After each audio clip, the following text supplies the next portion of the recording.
To start Okay. within 4 minutes. That's fine. That's okay. Yeah. Soumyadeep is around. Digant Das. Dr. Amba Pandey. Hi, folks. How are you? Dr. Amba Pandey. Dr. Ritu Kumar. Yeah, I'm available. Okay, thank you, sir. Dr. Naren Thakur. Dr. Naren Thakur.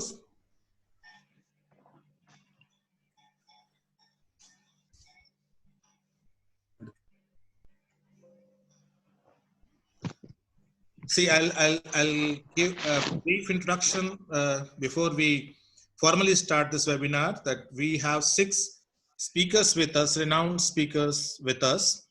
And on the topic that Corona pandemic dislocation and livelihood challenges, multi-level perspectives on concerns and coping strategies, we are going to discuss. First, we will have deliberations from our guest speakers, our panelists, our keynote speakers for at least 1 hour and 15 minutes. And then afterward, we will open the floor for the question answers.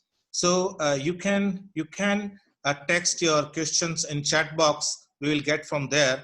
And we will definitely select the good questions, and we will try to address all the concerns which will come in this question session.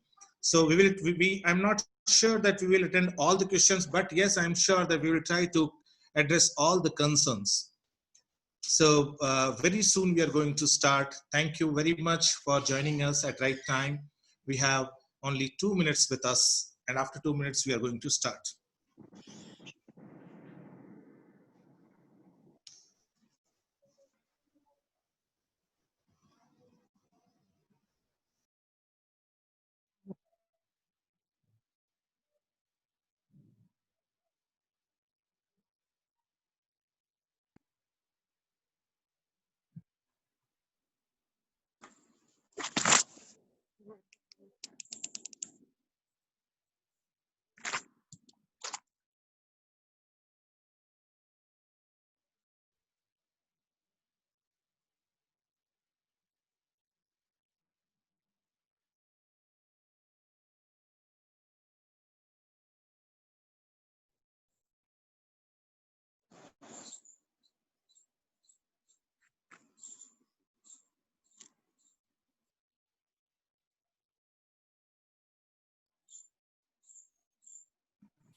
చిన్నగా అట్లా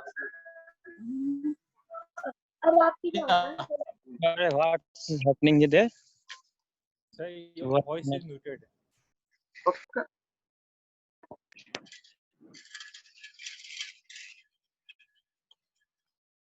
देखो अब ये ऐसे on नहीं होएगा ना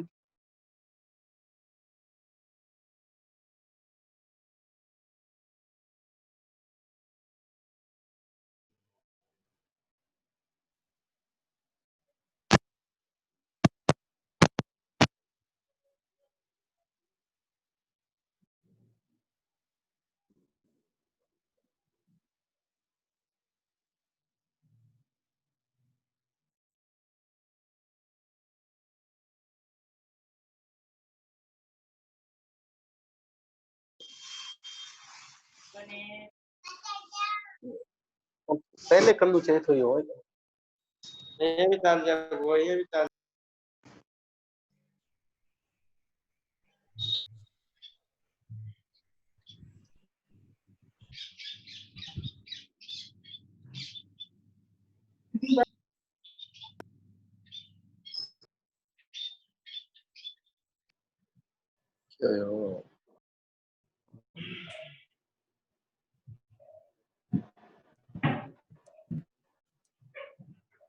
ऐसा आता है क्या ये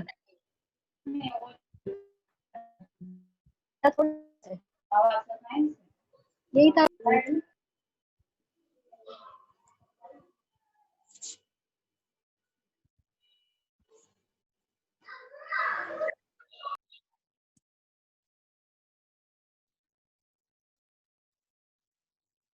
speak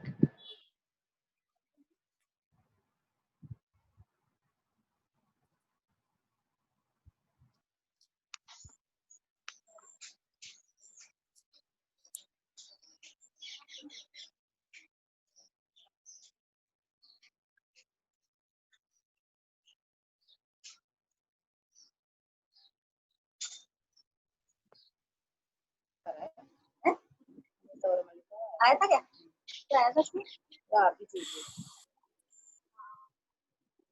अब वो इंग्लिश वो सुन Hello. Good evening to all. Good evening. Good evening. Good evening, sir.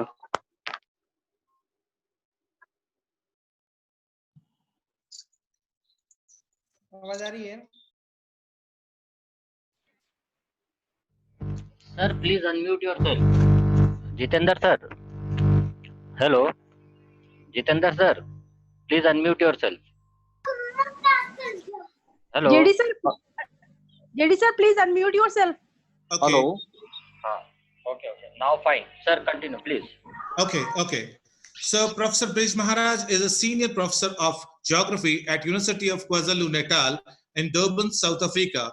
He has received widespread recognition for his research on urban politics, mega events, segregation, local economic development, xenophobia and human rights, migration and diasporas, religion, philanthropy and development, and has published over 150 scholarly papers in renowned journals such as Urban Studies, International Journal of Urban and Regional Studies, Political Geography, Urban Geography, Antipod, Polity and Space, Geoforum, Migration and Development, Local Economy, and GeoJournal. 5 co-edited book collections are also there in his credit. He is a B-rated NRF researcher. He is a member of Academy of Science of South Africa. I am really very happy to get you here, sir, and over to you. Thank you. Thank you for that very generous introduction, Jitendra. You can hear me? Am I clear? Yeah, you're clear. Okay. I see there are 314 people on Zoom right now. I was told by Indian standards, if you got 314 people on Zoom, then you get elevated to Bollywood status. So that's quite a interesting point. Okay, I'm kidding. I'm going to do an overview of some of the challenges linked with COVID in terms of poverty and inequality, And clearly, my colleagues on the panel, I think, are going to fill in the gaps, especially in terms of some of the implications for movement, migration, and so on, from an Indian perspective. Now, we know that COVID-19 has generated unprecedented global fear and anxiety about the unknown, and whether one may be infected, the possibility of survival. And then there's this risk of exponential transmission. And more importantly, and linked to our session today, there's fears about the economic downturn, millions losing their jobs, and the devastating social pathologies.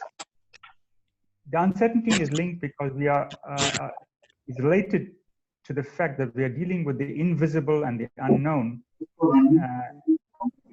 Writing in The Guardian, George Monibot a few weeks ago contended that we have been living in a bubble of false comfort and denial. In the rich nations, we began to believe we had transcended the material world. We persuade ourselves that we had reached the point of all civilizations seek, insulation from natural hazards. Now the membrane has ruptured and we find ourselves naked and outraged as the biology we appear to have banished storms through our lives. According to Lavresh Chaudhary, in India, the lockdown has exposed the existing problem of the devalued labor of 100 million internal migrant workers and an economy that cannot ensure their safety and sustenance. So desperate were these workers to leave the cities and towns in which they worked that they left in scores to the village on foot, braving hunger, thirst, the scorching sun, police harassment, and the threat of disease and death. I want to argue that COVID has the potential to destroy lives and livelihoods, and that's really the big thing, the big issue. And I want to reflect briefly on the impacts of COVID on poverty, on children, on gender, and I'll make some comments about what's happening in my country, South Africa. I must say that some of the data I'm using has come from the United Nations, the World Bank, and UNICEF, and they are also doing some extrapolation from existing poverty data. So the United Nations is arguing that COVID-19 will obviously adversely affect the developing countries more, Africa, Asia in particular, and South America. So it's not only a health crisis, but it's also a social and economic crisis, which is going to continue well after the health issue may be resolved. And even the health issue, we're not sure. They're talking about 18 months or 3 years before you're going to see any change. So there are different speculations about vaccines and so on. The income losses would be in the region of $220 billion in developing countries. In Africa, half of all jobs will be lost. You'll find that 55% of the global population doesn't have social protection. That means they don't have a social welfare safety net from the state. So it's going to impact on education for children, on human rights, and basic survival in terms of food security and nutrition. The UNDP has argued that COVID-19 effects are felt by all, and especially the most vulnerable, the poor, the elderly, those without literary skills, and people with disabilities. And suddenly these people have to feed and look after their own families, and they must also try to avoid getting infected. As you know, in the poor areas, people are more susceptible to infection. And if you look at what's happening in Derby, etc., in India right now, those are the areas that the infection levels seem to be going on a higher spike. A figure this morning in the South African newspaper, the World Bank is arguing that COVID-19 is likely to push 60 million people into extreme poverty. And to understand their definition of extreme poverty, it means those who live on $1.25 or less a day, and roughly I think that works out to about 90 rupees. So can one survive on less than 90 rupees a day in India? So the poor are going to be most adversely affected because for the first reason is where they live. One batch group live in rural areas, and while in rural areas it appears the risk of infection is lower, they have poor access to health facilities. Many rural families depend on remittances from the city, and the remittances are not going to come because people are no longer working. And then you've got the other issue of remittance that come from other parts of the world, especially the Gulf states, and we know that a lot of those workers are returning home. And if looking at the city areas, they live in in parts of the city where it's very easy for the disease to be transmitted. There's no space for social distancing, etc. Once again, favelas in Brazil, Darwi and others parts of India. If you look at where they work, they actually work in the informal economy, which itself is very, very risky. And you find that with the lockdown, most of them had to stop operating in the urban areas. And even those in agriculture are going to struggle, and there may be a potential for the disruptions in food supplies. Now, the poor also depend on public services like health and education. And we know that in most countries in the developing world, public services, the quality leaves much to be desired.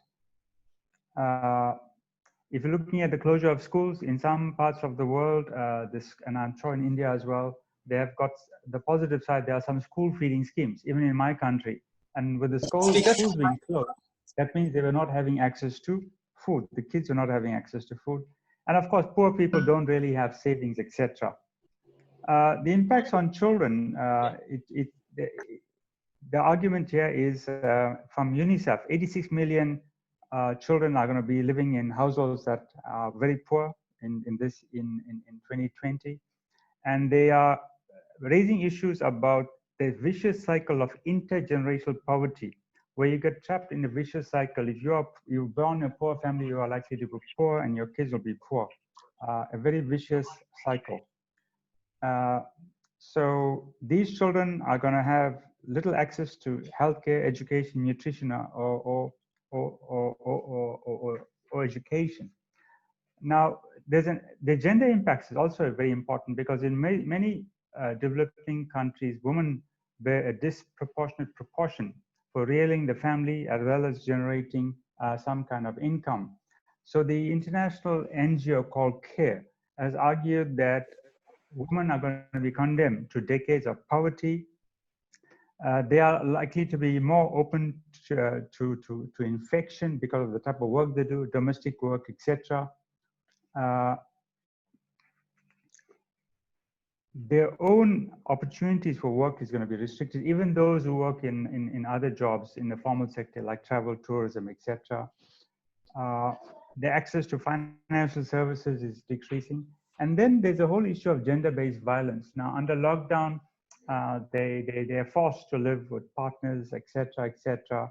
And in my country, in the first 3 weeks of lockdown, from the 27th of March, there were 120 cases of gender-based violence. And their voices in leadership, etc., is going to be muted. Now, I want to turn briefly to talk about South Africa. So we had a very difficult economy before. We were in recession before the COVID crisis, and this was linked to corruption, etc. I don't have time to go into the details here. So we went into lockdown from the 27th of March, then it was extended from the 30th of April to the 1st of May. And now we are going through a phase of a gradual easing of lockdown. What's important, for the first time in South African history, the government is actually listening to the scientists, the researchers, the academics, and this has to be compared to South Africa's previous crisis when Thabo Mbeki was the president, and he didn't believe that HIV/AIDS was a serious disease. In South Africa, ministers during this period of the lockdown, there's been a declaration of a national state of disaster.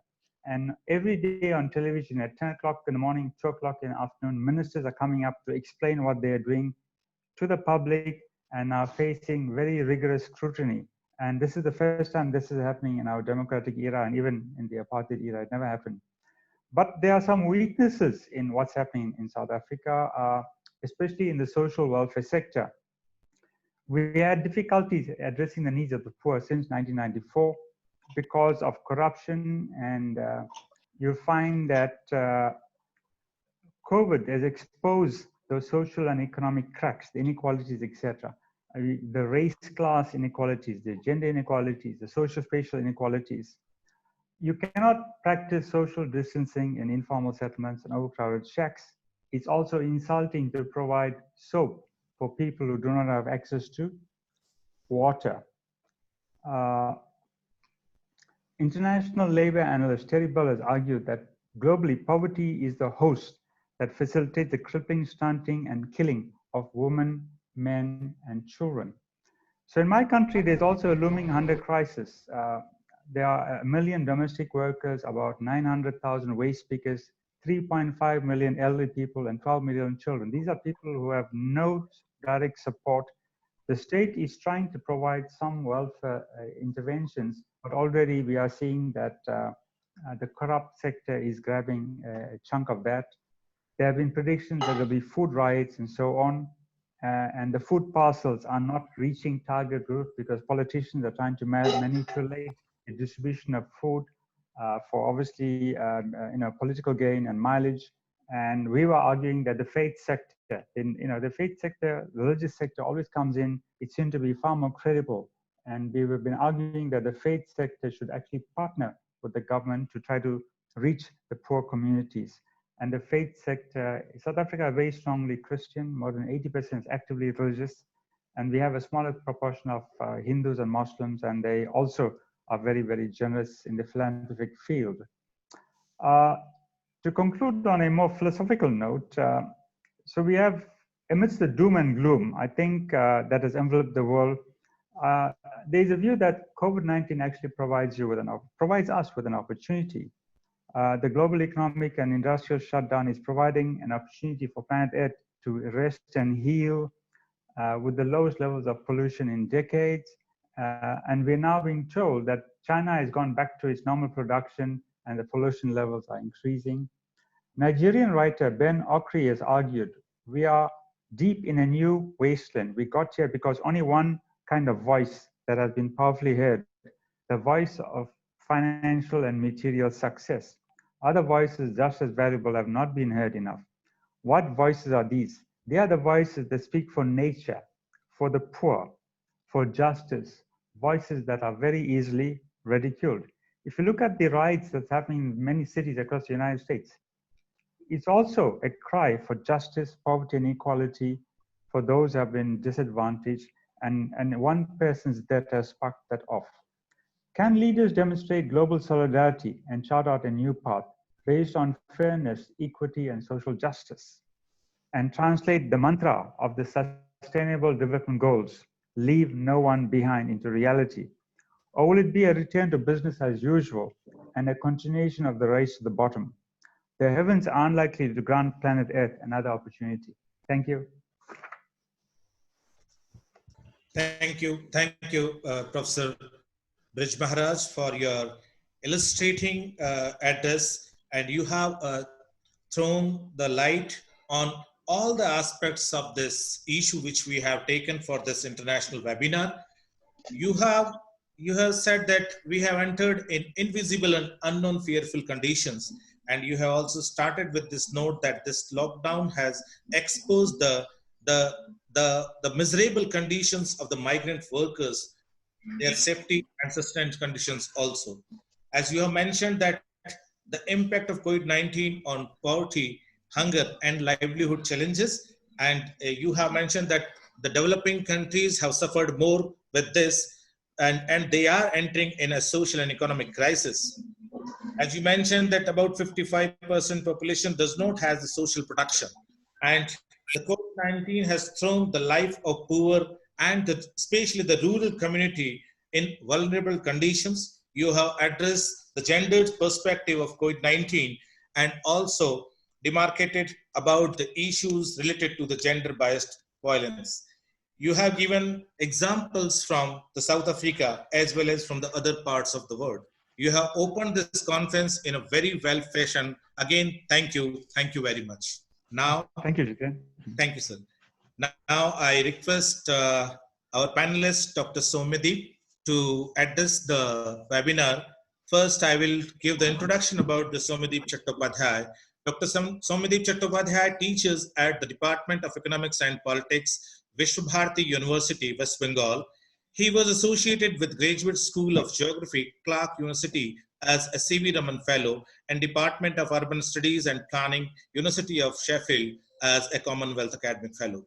His research interests lie in the field of development studies and more specifically focus on the urban finance, urban inequality, and ongoing transformations in urban governance in Indian cities. His research work has been published in various journals of international repute. Progress in development studies, development in practice, environment and urbanization, Journal of Infrastructure Development, South Asian Survey, Economic and Political Weekly, Indian Journal of Economics, Urban India, Local Government Quaternary, Journal of Rural Development, International Journal of Regulation and Governance, and Journal of Development Policy and Practice. He is currently serving as one of the associate editors of the International Journal of Rural Management. I welcome Dr. Soumyadeep Chattopadhyay. Yeah, am I audible? Yeah. Yeah. Also, thank you, Jitendra, for inviting me to this webinar. Thank you for joining us. Yeah, that's great. Now, could you please allow me to share my screen? Sure.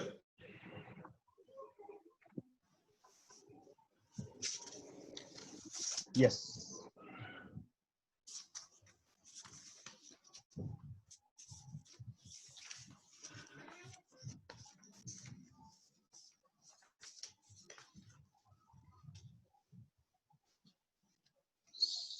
So, is it coming on the screen? Yeah.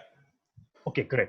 So again, already Professor Brij Maharaj has given an excellent opening remarks on the impact of COVID-19 on the livelihood of the common people. So in today's presentation, we all know that the COVID-19 is threatening the Indian cities with multidimensional impact on the economy as well as on the society. And specifically, it is the urban poor who have borne the burnt most. Now, there is no saying when the COVID-19 curve in India will flatten out, but the economic curve already has. The policymakers, they face an impossible trade-off between saving lives and livelihoods, and that too with a painful urgency. Now, this study focuses on the city makers of India, and city makers are the urban informal workers who represent a significant share of the workforce and contribute in multiple ways to the economy in cities and making the city. They work as rag pickers, domestic health, tailors, sanitation workers, street vendors, plumbers, taxi or auto drivers, construction laborers, security guards, and so on and so forth. So they have no written job contracts, no regular salaried work, and are without any social safety nets to support them and their families during exigency. Moreover, their livelihood opportunities are constrained by multiple barriers. For example, deplorable housing condition, inadequate access to urban services, inbuilt socioeconomic disparities relating to the caste and gender, and so on and so forth. Now, there have been some insightful media reports and academic institution-led surveys on the plight of the poorest section of the society in India, particularly the migrants. And this study contributes to this body of literature by systematically drawing on the data which we were able to collect from 3,121 city makers from across 50 plus cities in India. And basically, this study aims to understand the impact of lockdown.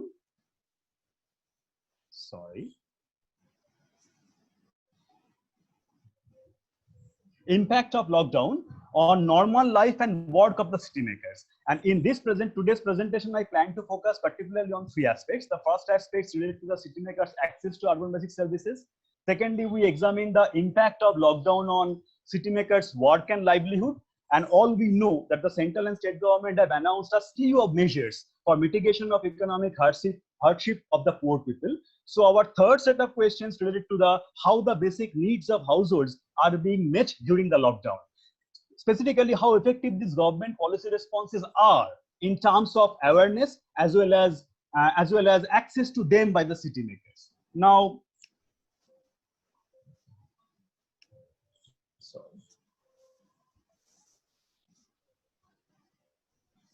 Now, this is a telephonic survey. This telephonic survey was conducted between 7th to 17th May 2020, covering, as I have mentioned, 3,121 city makers.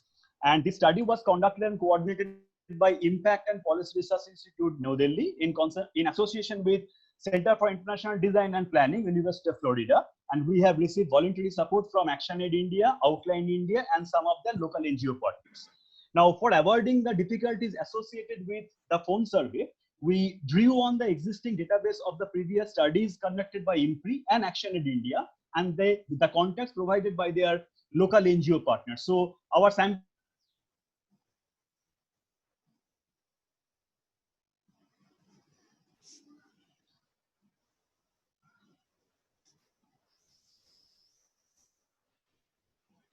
the data, this log and the scope of evidence-based policymaking in India. Now, if we consider this access to basic urban services, now we all know that the World Health Organization's guidelines for protection against COVID-19 are simple and basic. They advise people to wash their hands frequently with soap and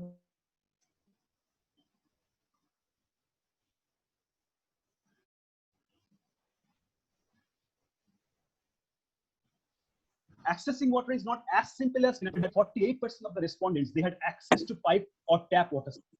Nearly 52% of the city makers have no access to public supply or have to depend on other sources of water. So basic hand washing remains simply out of their reach. Respondents also reported to cope with such inaccessibility of water through a slew of measures. For example, they use their tube wells, hand pumps, or accessing water to private tankers. Now, importantly, each of which entails significant investment on the part of these households. Now, this problem of accessing water has only become harder for them as work opportunities have dried up in the wake of extended lockdown. Also, we have seen that around 21% of the respondents are dependent on community toilets, public toilets, or open defecation. Almost 1/3 of the respondents, they reported improper drainage facilities.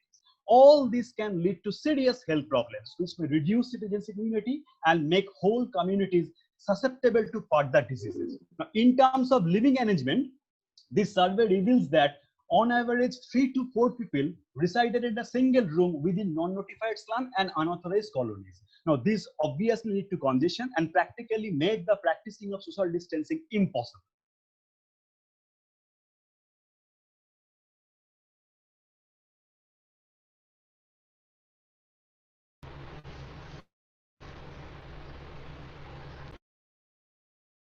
Sanitation is standard. Now, coming to the work and livelihood status, as we are seeing from this particular slide, that the majority of our sample respondents, they engage in informal employment. Even among the salaried workers, 45% they work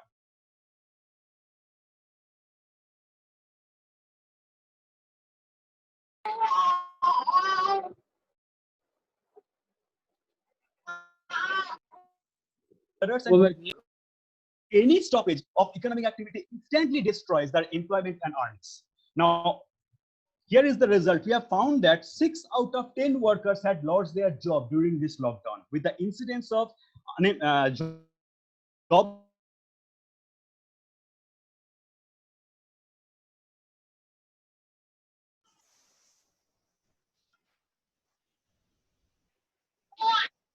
(74% of activities due to this lockdown. And when we asked about the reasons for unemployment or job loss, quite a significant proportion of surveyed respondents, they cited that inability workplace or closure of places of works as the pressing reasons. Now, obviously, all this entails a massive shock to the livelihoods and wage earnings of these respondents and their families. And also, there is the issue of massive mental stress. For 56% of the respondents, anxiousness was related directly to more fundamental concerns of financial well-being and loss of livelihood. So quite expectedly, most people wanted to return to work. When asked if the respondents and their family members would resume work after the lockdown, almost 3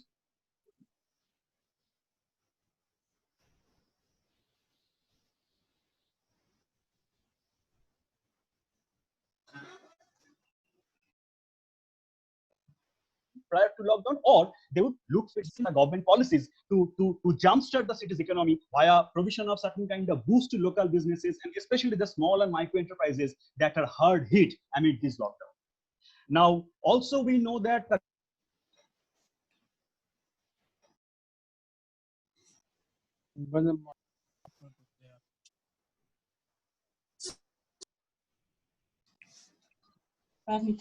access and welfare schemes and so on and so forth. However, what we are seeing from this slide is that coverage of an eligibility for the government support program is a major concern. About 23% of the respondents, they did not have ration card. And only, interestingly,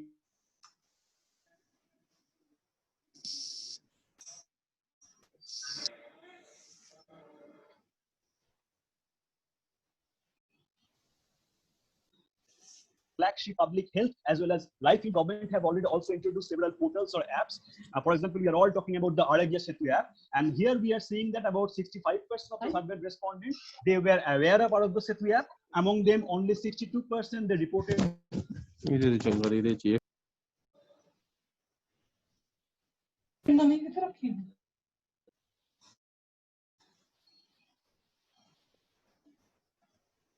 Specific government program. One is the Prime Minister and so forth. And regarding the perception on eligibility of the government support program, let me just concentrate on the PMGKY, the Prime Minister Garib Kalyan Yojana. Only 37% of the respondents thought that they were eligible for benefits under PMGKY. And among the eligible respondents, 90% were aware about the different components of the scheme. However, only as high as 34% of the respondents, they did not avail any benefits under this scheme. If we also consider the case of free ration, we are seeing that only 64% of the respondents, they thought that they were eligible for free ration. Almost all of them were aware about the provision of free ration, but here also the proportion of respondents not availing benefits or receiving less entitlements were quite significant. The percentage figure is here 36%. So overall, it appears that the lack of awareness and eligibility are the major impediments in accessing government support program. And it is therefore not surprising that quite a significant proportion of respondents, they reported their inability to get nutritious food as they had before the lockdown. And we have also tried to find out what are the reasons, and we have found that lack of cash, increased prices, and shortages of essentials are the major problems behind this. Now, this is a very interesting figure. This is known as word cloud, and this word cloud represents the two most pressing challenges which respondents reported in their battle against COVID-19. And these are: challenge number one is unemployment, and challenge number two is inadequate availability of food. So what we are seeing is that while facing the trade-off between health and economic well-being, city makers emphasizes more on the economic well-being. Survival is their first priority. Everything else takes a backseat. Now, just let me come to the broad policy takeaways. Now, these are the broad policy takeaways which I would like to mention. Now, first, it is important to ensure that the government supports are sufficient, accessible, and usable during this crisis period.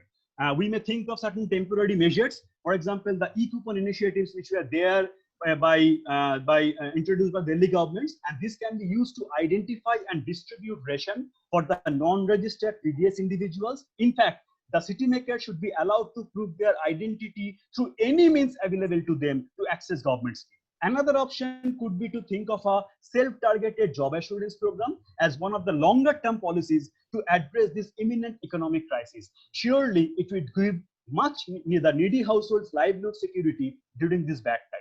And lastly, essentially, COVID-19 crisis requires an extremely localized and coordinated response. So city governments and their elected representatives should be allowed to decide on the delivery of basic urban services that cost most effective in their context. So I believe that the financially empowered city governments with clear functional domain and adequate institutional capacity can respond rapidly and contain the outbreak of COVID-19. So thank you. That's all for now. Thank you. Thank you, Soumyadeep, for your very elaborated presentation based on primary survey.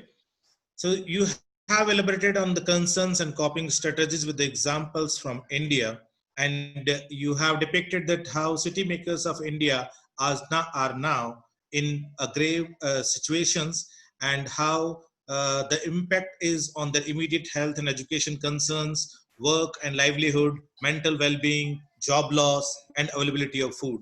You have raised the issue about the resuming the jobs after the lockdowns also, and how the role of public sector is there, and how the public schemes and programs can work for them.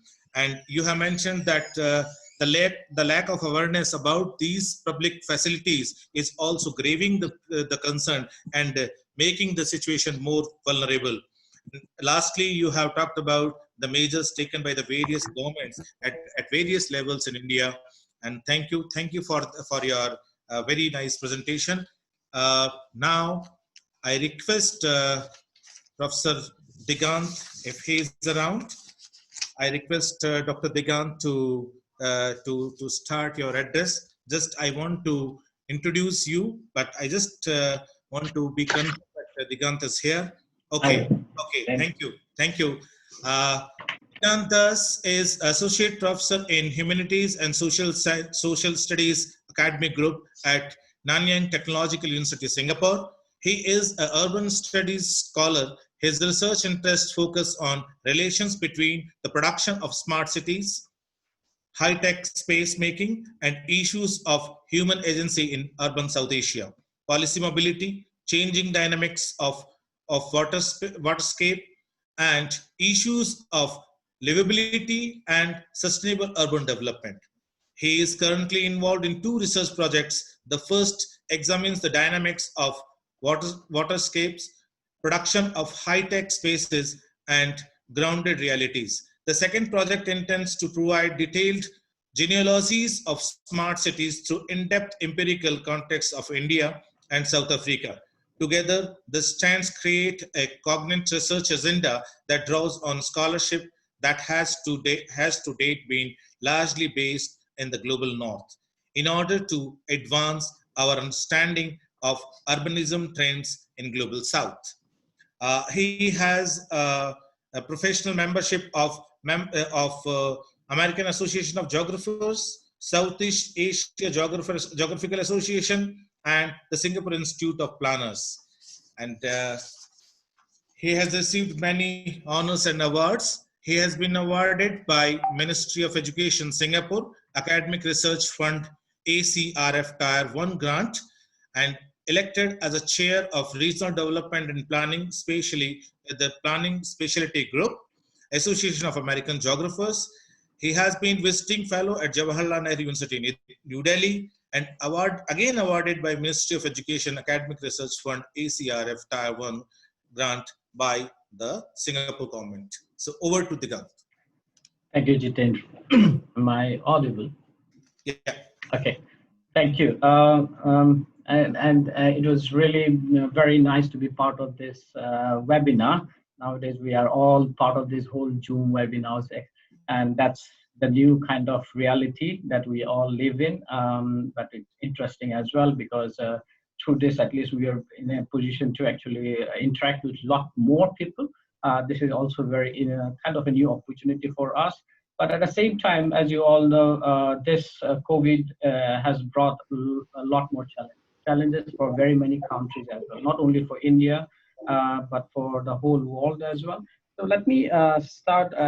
By the way, I have really enjoyed the earlier both the speakers' presentations. Actually, I really enjoyed them.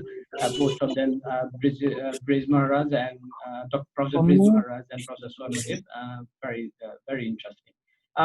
Now, coming back to my kind of way of understanding the context of livelihood, let me start with Singapore. Actually, that's very interesting, and then I'll come back to the little bit of comparison with Indian context as well. Now, in relation to Singapore, as you know, that Singapore is a typical developmental state context, where in Singapore you have a huge amount of foreign migrants as well, migrants who work in very many sectors. Especially, there are sectors which mostly the major sectors where you will see majority of foreign workers in shipping industries, manufacturing industries, as well as other F&B and other related service industries as well. There are nearly 300,000 foreign workers, which we call it as generally we see them as part of the low-wage structure. But overall, you'll see 1.2 million jobs for jobs for the foreign workers in very many aspects. And so we can see that there's a huge amount of foreign workers working at various kind of level in Singapore. Often many of them are from South Asia, especially Bangladesh, Sri Lanka, and India, majorly. This is something very interesting. This whole COVID situation has actually brought in the context of livelihood, security / insecurity of livelihood, especially for low-wage foreign workers. There are nearly 300,000 low-wage foreign workers, as I said, and this situation has really brought in the context of their employment, continuity of employment in this country, because this is something Professor Briz Maharaj have already talked about, is that Briz talked about this whole context of remittance as well. Now, in Indian context, perhaps the remittance is from urban to rural, but here in Singapore context, the same foreign workers, probably many of them are thousands of them, hundreds of thousands of them are from India. This remittance is actually from Singapore, intra-country remittance as well. So it is something very important. A remittance back home is also kind of economic security, and this COVID challenge is bringing this kind of lack of economic security as well, and the possibility of recession, which is very much kind of here in Singapore right now, a possibility of unemployment rate, and largely who will suffer more. I think this is something, there are very many kind of contexts as well. So I think these are very interesting kind of contexts. But at the same time, what is very important in Singapore context is that the state is taking a very strong role in relation to providing as much possible kind of a security to these low-wage foreign workers. Singapore, in fact, the government has made it mandatory by law that the employers, that means employers means basically the manufacturing sector or shipping industries must provide the monthly payment for all those workers. So they have to, it is mandatory by law. So this is something very interesting when I compare it in relation to India, where labor population are basically migrating from urban to rural is also because of the reason that they are not being paid by their employer as well. I think this is something that the state role is very important. How to ensure the possibility of providing remunerations whenever they are not working, because this is an extremely challenging time for everyone as well. So this is something very interesting kind of comparison that I can see, in fact, as well. Again, the context of food security is very important as well. This food security remittance, whether it's urban to rural or whether it's inter-country remittance as well, it's all together, these challenges may actually lead to this whole kind of context of poverty cycle and on, as Professor Briz have already talked about this. So I'll not go into that, but I'm just trying to bring in this whole context of how state role comes very important even in this context, and especially for the relatively the workers section, the low-wage section of the society. How can we ensure a continuity and continuation of flow of money, flow of possibility of jobs in future as well? That is something that we need to really think about it. I think all the governments are going through various challenges in this COVID situation, but this also gives us an opportunity to think more, think in detail, and think deeper in relation to the local context, how we can create better opportunities, better programs in relation to the low-wage workers' employment, and how to create opportunities in relation to providing food security in larger context as well, in general, whether it's rural or as well as in urban context as well. I think one more point that I would like to make is about digital surveillance. And there has been a lot of work that's going on in digital surveillance, a lot of debates going in for and against for digital surveillance. In the Indian context, it is that is very much kind of in the middle of lots of debate as well. In Singapore, actually, we do also have a similar kind of tracing kind of app we call it Trace Together. Here, the Trace Together itself is a combination of state and citizen together as well. That's why it's Trace Together and trace the virus together through use of digital tech. And this is something very important. However, this Trace Together app is not mandatory. It is voluntary in Singapore context. And secondly, this is also very interesting, is that this is not, there is no GPS tagging in this app as well. So my mobile phone, if I use this app all the time, it is actually Bluetooth, which actually helps in only locally collection of data, which the data is there for only 21 days in my phone. It doesn't go centrally into any server somewhere else where people can actually, issues of cybersecurity and someone else can get data, my travel data as well. And this is something very important. On the other hand, correct me if I'm wrong, but the Arogyya Setu seems to be more towards GPS, and that's where there are a lot of debate going on as well. I think this is also very important, that COVID or post-COVID situation, how state is going to play a very important role in relation to surveillance, whether it's viral surveillance or other kind of surveillance.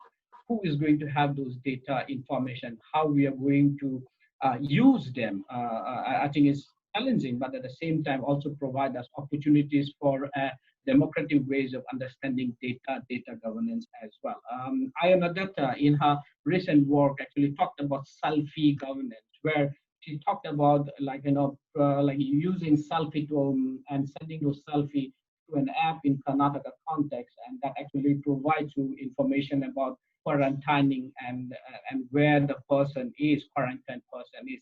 So she actually argues this as governance at home or digital governance at home. Recently, we wrote another paper in relation to Singapore's app, and we call it as governance on the move as well, through, for example, Trace Together or other apps that actually inform kind of bodily governance and how, in a very Foucauldian context, by the way, the bodily governance on the move as well. I think these are very, very interesting points that we need to think about. And as an academic, we need to discuss about it and see the potential of use, but at the same time, also the challenges and other vulnerabilities of using this surveillance app as well. We must discuss more about it. Finally, I would like to actually talk about the opportunities, or sometimes all challenges actually comes with certain kind of silver lining as well. We must look at the silver lining of this post-COVID or post-COVID situation as well, as especially in Indian context. Let me come back to is that how we can actually ensure that our rural programs are working effectively, whether it's Manrega or whether other kind of very many other programs. How can we make sure? I think this is a very important time for policymakers to actually sit down, think about it, and actually create and think how to make it effective, all these rural programs, so that there are less and less rural to urban migration as well. And actually that talks about the context of Atmanirbhar. Again, the food distribution, I think we need to really think about this kind of food distribution, food security / insecurity issues, and how we can create better opportunities of a sustained supply chain management, so that even at a very remote rural area or the remote areas, remote regions of India, there are possibilities of food security and opportunities as well. I think this is something very important from an economic point of view as well, creating a better sustained supply chain management in relation to food. I think another context is about the waste aspect of our, especially our population as well. I think that we need to really think about waste security and how we can create opportunities for continuation of this waste security as well. At the end, actually, I see that, talking about smart urbanism, I really feel that this is also an opportunity for creating smart villages and smart and Atmanirbhar villages.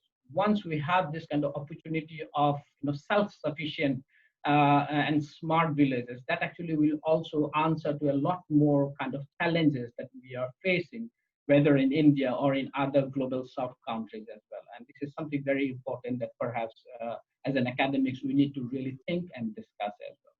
Thank you.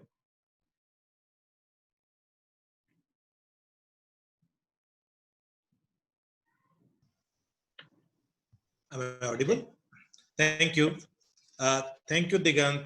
You have given a very good comparison of Singapore and India, though both the countries are at different pedestal of development, but you have really given a very contextual comparison of these two in this era of pandemic, and how this pandemic is having influence on and what should be the role of public sector in this era of crisis. And you have focused on the livelihood challenges as well as the role of state uh, in dealing with this challenging situation. You have raised issues related to the availability of the food to the poor migrants who has lost their job, and you have focused that what should be the role of state in creating the opportunities with better programs for the labor community after this pandemic. And you have ended with this note that this is an opportunity when we can go for a self-sufficient and the smart villages, so that in future we will not going to face such drastic conditions or the grave situations in front of us. So thank you again, thank you very much, Digant. And we have eminent expert of migration with us. If my voice is going to Professor Vinod Khadaria, I just request Professor Vinod Khadaria that please unmute your mic. You need no introduction in this field of migration, and I request you to give 2 minutes to us and please address the gathering on this issue. Thank you, Jitendra. I thought I would be a silent spectator, but it's very generous of you to have asked me to say something, share my thoughts on this issue. I was listening to the speakers who have made very interesting observations, and particularly the last one from Diganta about the self-sufficient Atmanirbhar village. You know, that reminded me particularly about Mahatma Gandhi. The Gandhian concept of self-sufficiency was, it is easy to talk about it, but it's very difficult to actually imbibe those values of limiting one's wants. You know, myself being a student of economics, I think we have gone overboard in terms of proliferating our needs, our desires, our wants, our demands, and so on. So we need to curtail them and create a society or an economy where you can say wantlessness, an economy of wantlessness. And that, I think, is a challenge of the kind of issues that have been focused upon in this panel. I'm also reminded of the issue that have been also addressed in terms of you know, how to create livelihood in terms of when there are no jobs, how to make the income cycle continue to go on. And that's where, you know, people have been referring to the Keynesian concept of dig holes and fill them up. That is there, but at the same time, the perspective is different. Keynes had said that in the long run, we are all dead. But now the reality is so close that we don't have the long run in view. We are actually all dead in the short run. That, I think, is the biggest challenge, the fear of death, which the corona has brought, actually is making us reflect on our own deeds, our you know, values, and our actions that will you know, actually take revenge on us. And I call it the fury of nature. The fury of nature has to be understood properly. It is probably, we are talking of post-pandemic phase, post-corona phase, but it's a different ball game altogether to think about and perceive of a post-pandemic, post-corona 19 world, where we have to behave completely differently. Because right now, if you look around the world and you can see the kind of things that are happening, and you know, these look like disjointed, but I think there are some connections. What is happening in an economy like the United States, you can see the kind of hatred, the kind of racism that is there, and the backlash. The backlash is not limited to United States or to a particular state or a city in the United States. It's pervasive across states, cities, and continents. So that is something, again, in terms of ahimsa, it's a, civil disobedience. It is, again, non-violent protest. That, I think, is something that we have to learn or to practice in our own lives. And I think these are some of the lessons that only would address the issues that you have focused upon in this particular panel. I think I have taken more than 2 minutes. Thank you.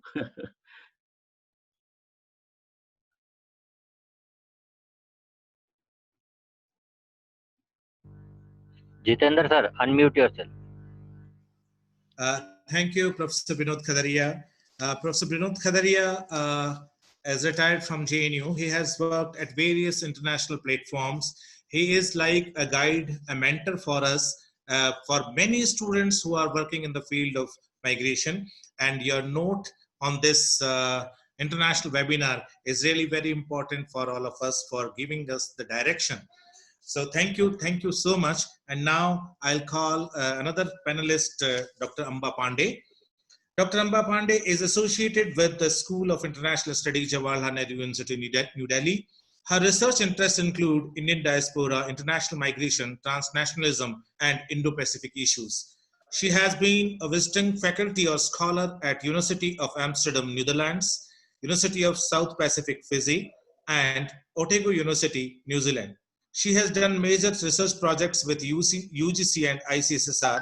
Dr. Pandey is the part of editorial board and also the review editor of various journals like Migration and Diaspora, an interdisciplinary journal, and International Studies Journal by SAGE.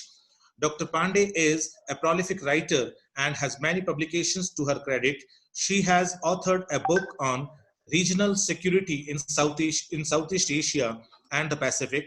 Her edited volumes include Women in Indian Diaspora, Historical Narratives and Contemporary Challenges, published by Springer, Singapore in 2018, Indentured and Post-Indentured Experiences of Women in Indian Diaspora, again published by Springer, Singapore in 2020, and Women, Gender, and the Legacy of Slavery and Indenture. I humbly request Dr. Amba Pandey. Thank you, Dr. Soni. Can you hear me? Yeah.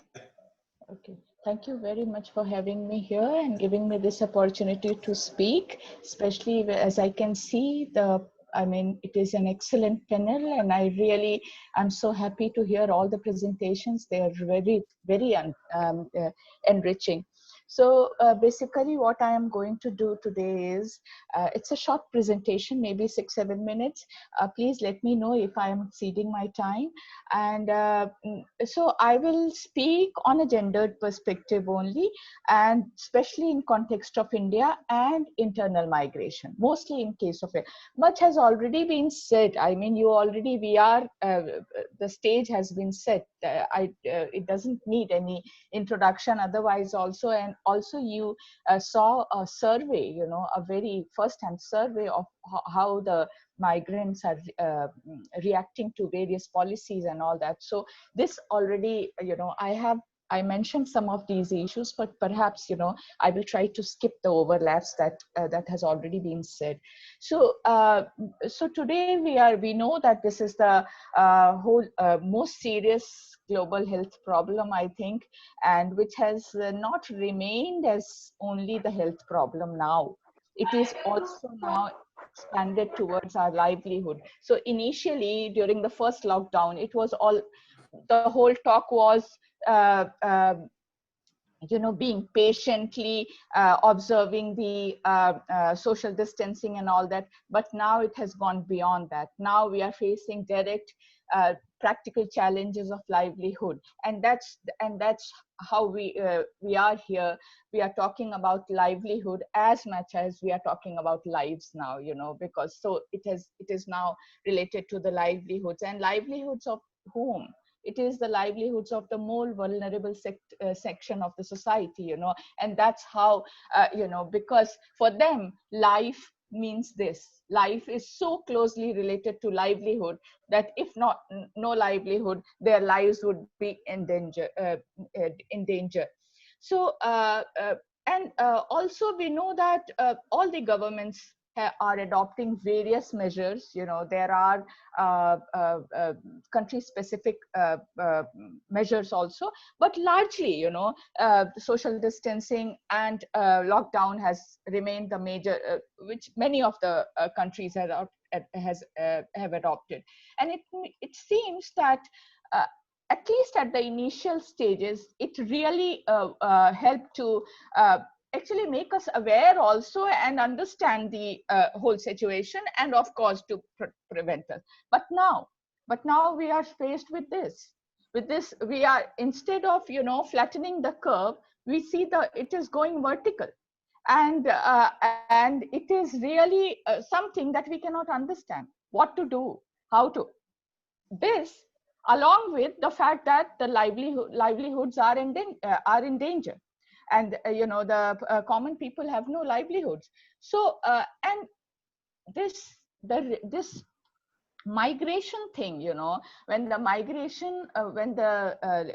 migrant laborers came out to go back to their native villages, this, I think, the government also did not think in the beginning. You know, it could not actually, the government was taken by surprise. You know, no one thought that this kind of reaction would happen, although humans can react in different ways. But this, I think, according to me, had much to do with the what was spreading on the social media. You know, that, I think, instigated the whole situation, and then we see this, you know, the heart-wrenching images of migrant laborers all over the highways and the you know, roads.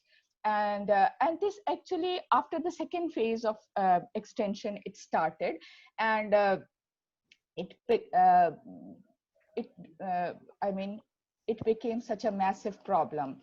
The crisis and suffering is continuing, with large sections still stranded on highways, railways, state borders.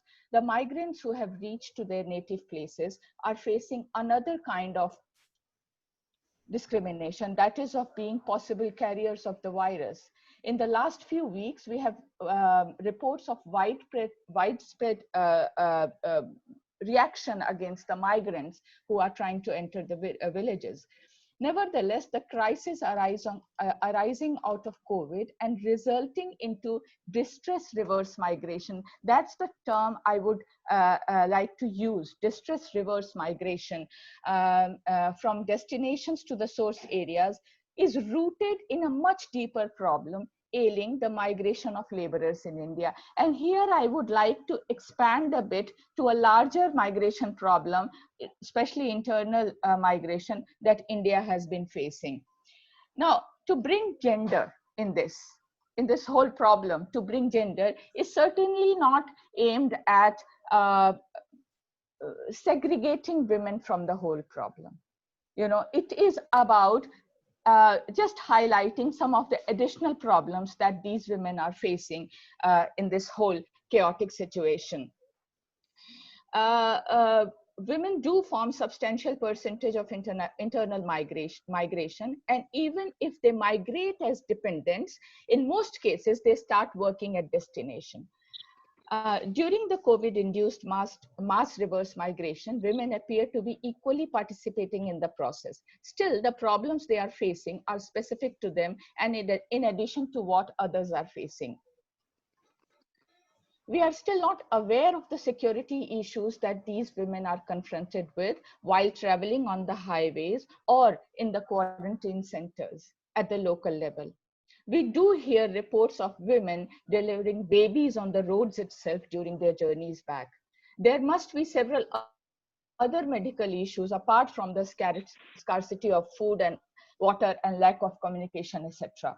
Women migrants who are returning from the Gulf countries under Vande Bharat mission or they must be facing another set of problems that still, I mean, needs to be highlighted. Yet in this whole discourse, these issues remain on the margins. Women have always been part and parcel of the process of migration, but their voices have remained unheard. Estimates by gender confirm that from 1960, women always formed a substantial part of migration streams, but they almost reached to 49% in 1990, but that got reduced again somewhere around 47% in 1919. As far as the internal migrants are concerned, according to UN Human Development Report, it is almost four times more than the international migration. In case of India, the number of internal migrants stands somewhere around 139. It's still not known, but the newspapers and some other sources say it is 139 million, of which women constitute almost 70%. But this also include marriage migrations, and so the numbers are very high. The cause of such high proportion is the inclusion of marriage migration. Women mostly migrate either as accompanying partners or economic reasons like others. During the past decades, specific developments led to radical change in the overall discourse, bringing women from the margins to the center. And that's how we learn the term feminization of migration. But that is not only about the increasing numbers, that is also about the migration of women as independent migrants, and also the primary breadwinners of the family, and also the the gender specific occupation that the whole world has come up with, like caregivers and several. So because of these factors, the prominence of women in this whole migration discourse has increased. A significant number of studies, when an overall review of studies says that migration impacts women positively as well as negatively. So on one side, they are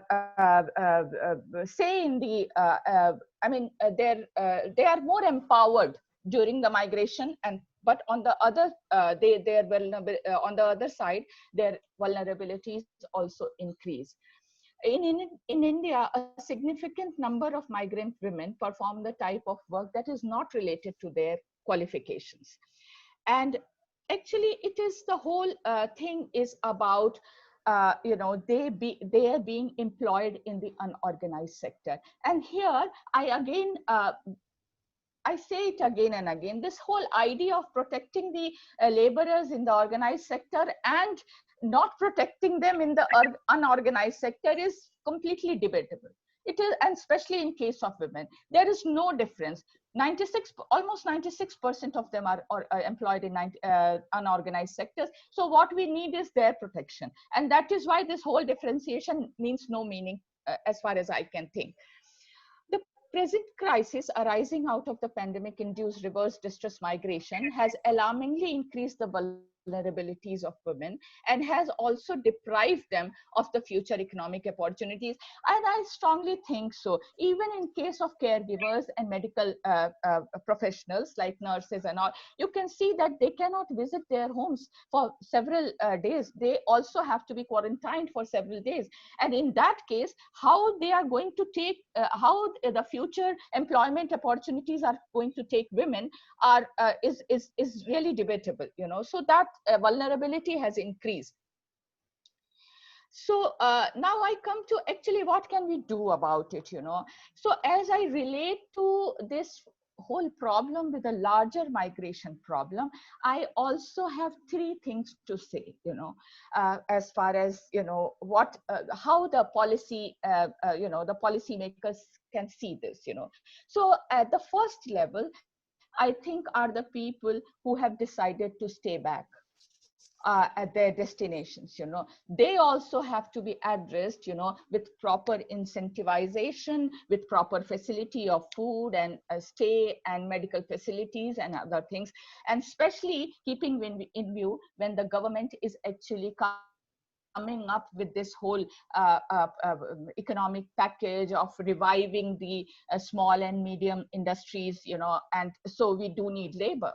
And for that, it is important that the laborers who have decided to stay back should be incentivized to keep staying back. And as one of our experts said, that somehow ensuring their labor. So when we are incentivizing the small and medium industries, I think the focus should be more on protecting the salaries of the labor. That I think that came from one of the experts, and that I also think is a very, very important aspect on it. At the second level are the ones who have gone back.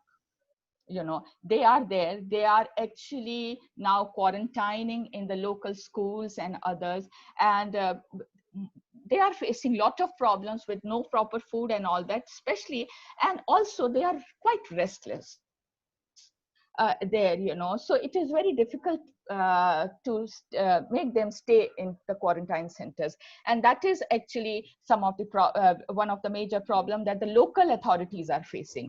And of course, they are not being so much welcomed in the villages also right now. In this situation where you place women, you can very well understand that what they are facing. We really don't know if their problems are being addressed in the local quarantine centers, what they are facing, if they are being allowed to enter, in what medical conditions they are. Several of them must be pregnant, several of them must be facing several other kinds of medical problems. We really don't know at this point. And in this context, I think it is the responsibility of the government. See, apart from food and all, it is very important that some medical vans, ambulances must visit with a female health worker, should visit these villages to know what is the condition of these female returnees. That's very important. And actually that really would mean a larger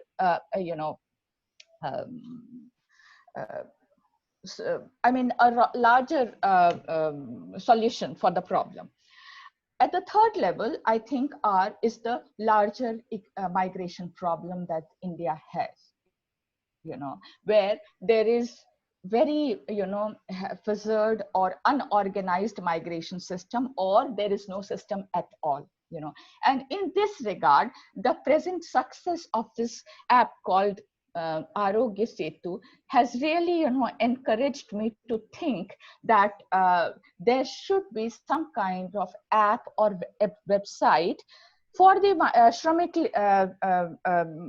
Pravasi Shramik, something like that, where these migrant laborers can register with their skill, age, local address, gender, and all kinds of details, That actually will not only give a data to the state governments or the government, but that will also can lead to a proper policy formation where the state governments can manage to some extent the migration streams, That I think is and now that we know that the panchayats are digitized, the panchayats are digitally connected. So I think panchayats can be involved in this to come up with this whole app or website development, or the registration of migrant laborers in them. I think that can really help in the longer run. And of course, I think and one of the major problems that we all know is that this whole idea of, cluster developmental centers, that has created so much of distress migration all over the country. I think we can, if the government can, apart from bringing in new small medium industries, if it can really relocate these industries to the some migration source areas, that can really help. Actually, if the migration, it's the self-sufficient villages are a very, very good idea, but even if we can keep these migrant laborers within the state or in the nearby areas by developing these areas to some extent, that will be a great help for them. That's not a, I have seen, trust me, I have seen in my area in eastern Uttar Pradesh, sugar factories used to work at one point. And that was a major employer these migrant laborers had. With the closure of these sugar factories, they just don't have anything. And the only option remains with them is to migrate to distant places like Mumbai, Delhi, where that's a distress migration and leads to a lot of exploitation. So that, I think, is one of the ways, again, that can help. Now, bringing this in women in this whole discourse of policy making means that the data is important, but adding numbers is not the only solution. Yeah, I'm finishing. That's not the only solution. It is developing a gendered perspective. For that, women have to be involved in policy making. Women have to be their specific needs, either as a highly skilled migrant or as a laborer, have to be addressed, taking their context into account. So I think these some of these measures which we can take at a larger level, that can really help in future. Thank you. Thank you, Amba. You have given a very good gendered perspective with Indian context on the issue with which we are dealing in this international webinar. And you have said that how this issue of practical challenges on livelihood has become far more important now after the first and second this lockdown. And you have said that rather than flattening the curve, now it is going vertical. So we are in an unprecedented situation of helplessness. Definitely we are in. So the treatment with migrants is also another very important problem now, because as you mentioned that it is a distressed reverse migration, as you have coined this. And in your further address, you focused on the gendered perspective on migration, and you have said that how the migration of female increased and how they grabbed various opportunities, because there are some gendered occupations also. So in this way, the feminization of migration took place. But yes, there are positive as well as the negative impact of that. And now in this, the negative impact is that most of them are under unorganized sector, and they need really protection, and especially in case of this pandemic, they are suffering a lot. And lastly, you gave a coping strategy in 3 different levels. That first, for those who stayed back at their destinations. So you said that how the government can help them with various packages and all. And the second is for the people who gone back to their villages, and especially you have focused that the returnees, especially the women, are facing many problems there at this place of origin. And lastly, you said that largely the migration is a problem in India, because we have handled in a very bad fashion. So it is a time that we should take care of all these, and we should take care of the issues related to the migration. Thank you, Amba. Thank you very much for joining us. And now I call our another panelist, that is Ritu Kumar Mishra. Dr. Ritu Kumar Mishra has completed his PhD and MPhil in Population Studies and Master's degree in Geography. He has earned 14 years of experience in conceptualizing, managing, monitoring, and evaluating large-scale programs in government and non-governmental organizations in Asia and African countries. He has worked with BMGF, DFID, World Bank, USAID, GFATM, and UNDP. He has published many articles in national and international peer-reviewed journals. At present, he is working in Malawi, Africa, as monitoring and evaluation specialist in the United Nations Development Programme. He received the prestigious Australian Leadership Award in 2012 from Melbourne University. Over to Dr. Ritu. Thank you, Jitendra, and thank you all the panelists. So we have gone from South Africa to India, West Bengal, from West Bengal to Singapore, from Singapore to JNU, and finally again back.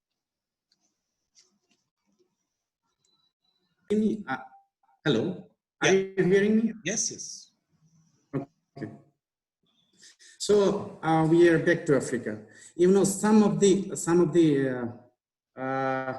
there are actually many, interesting findings on COVID.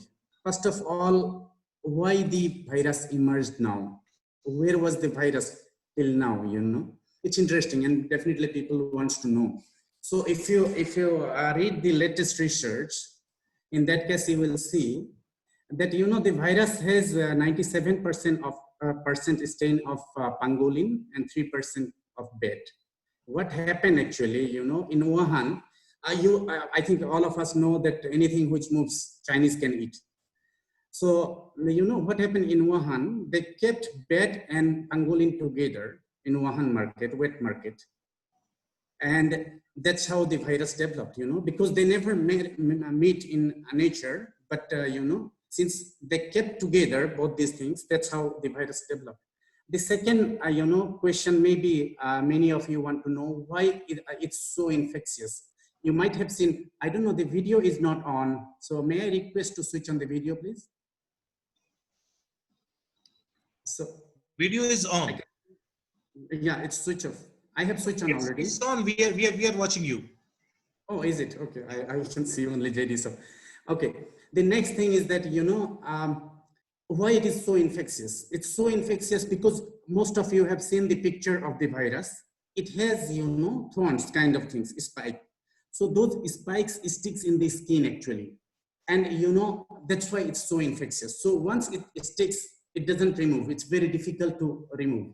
And only it goes whenever, you know, unknowingly, you might have noticed now, you know, in a day, maybe around, I think 40 to 50 times we touch our face. So when we touch our face, our mouth, our nose, and our, you know, eyes, it goes via that. So let me you know, give a brief introduction on the economic impact of, you know, across world. I mean, this is a very broad presentation actually. So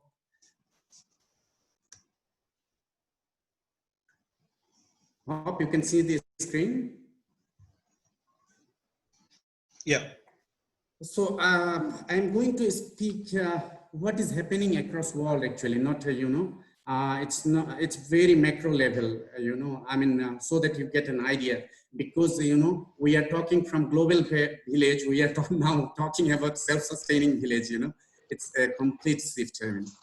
So if you see the, you know, GDP projections by different organizations, then you will see that it's drastically going minus. In between, some of you might have noticed that there was a, you know, global financial recession during 2008 to 10, and most of us, we suffered. But that was not a major one because we recovered instantly. But this time is unknown.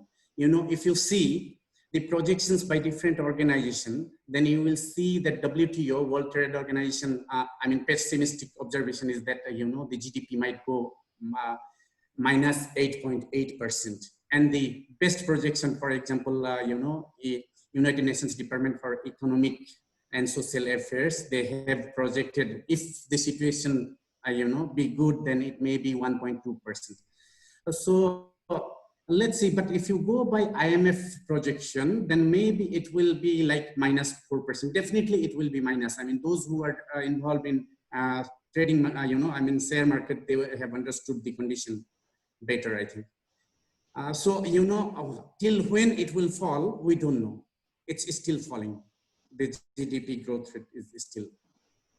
So if you see the regional differences of GDP growth rate, you know, and compare with October, considering October 2019, when the conditions were normal, you know, after that it started falling. So the advanced economies affected most as of now. And the, you know, particularly Europe, US, but, you know, if you, it's not that only they are affected. For example, you know, the hotspot is moving from place to place. It started in China, moved to Europe, then from Europe to North America, from North America to South America. And now the next, you know, hotspot will be India and subcontinent, you know, I mean, other countries near India. And then finally, it will be Africa. So after that, only we'll know what is the true impact, you know, on GDP in different economies. So if you see, you know, again, I mean, annual change in the volume of global trade, same thing happened. Drastically, everything shut down. We locked down actually across, I mean, the, you know, the entire world is locked down. And we are speaking at present in June, you know, only certain things improved. I mean, I have a slide at last, you know, you can see what things are going well and what things are not going well. So if you see the WTO projection, the pessimistic one, it's -32%, which will affect every one of us very, very badly. And I mean, hope the IMF projection be true and it remain in -9%. So I mean, WTO's optimistic projection is like -13%. So still we don't know exactly, because there are models and models. Every day people are involved in developing, and every day things are changing. So we don't know what will be the exact scenario after maybe 4 or 5 months. So you might have heard that even Saudi Arabia is struggling for the first time because the oil price is at 21 years low. So it's going, all the stocks market across the world, I mean, the oil stocks are suffering badly.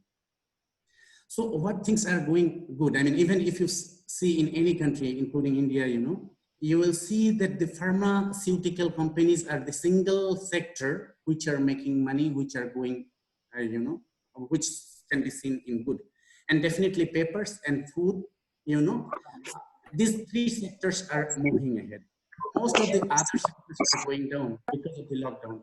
So if you see any company related to pharmaceutical, they are really doing good. And definitely the food, because we need food for survival.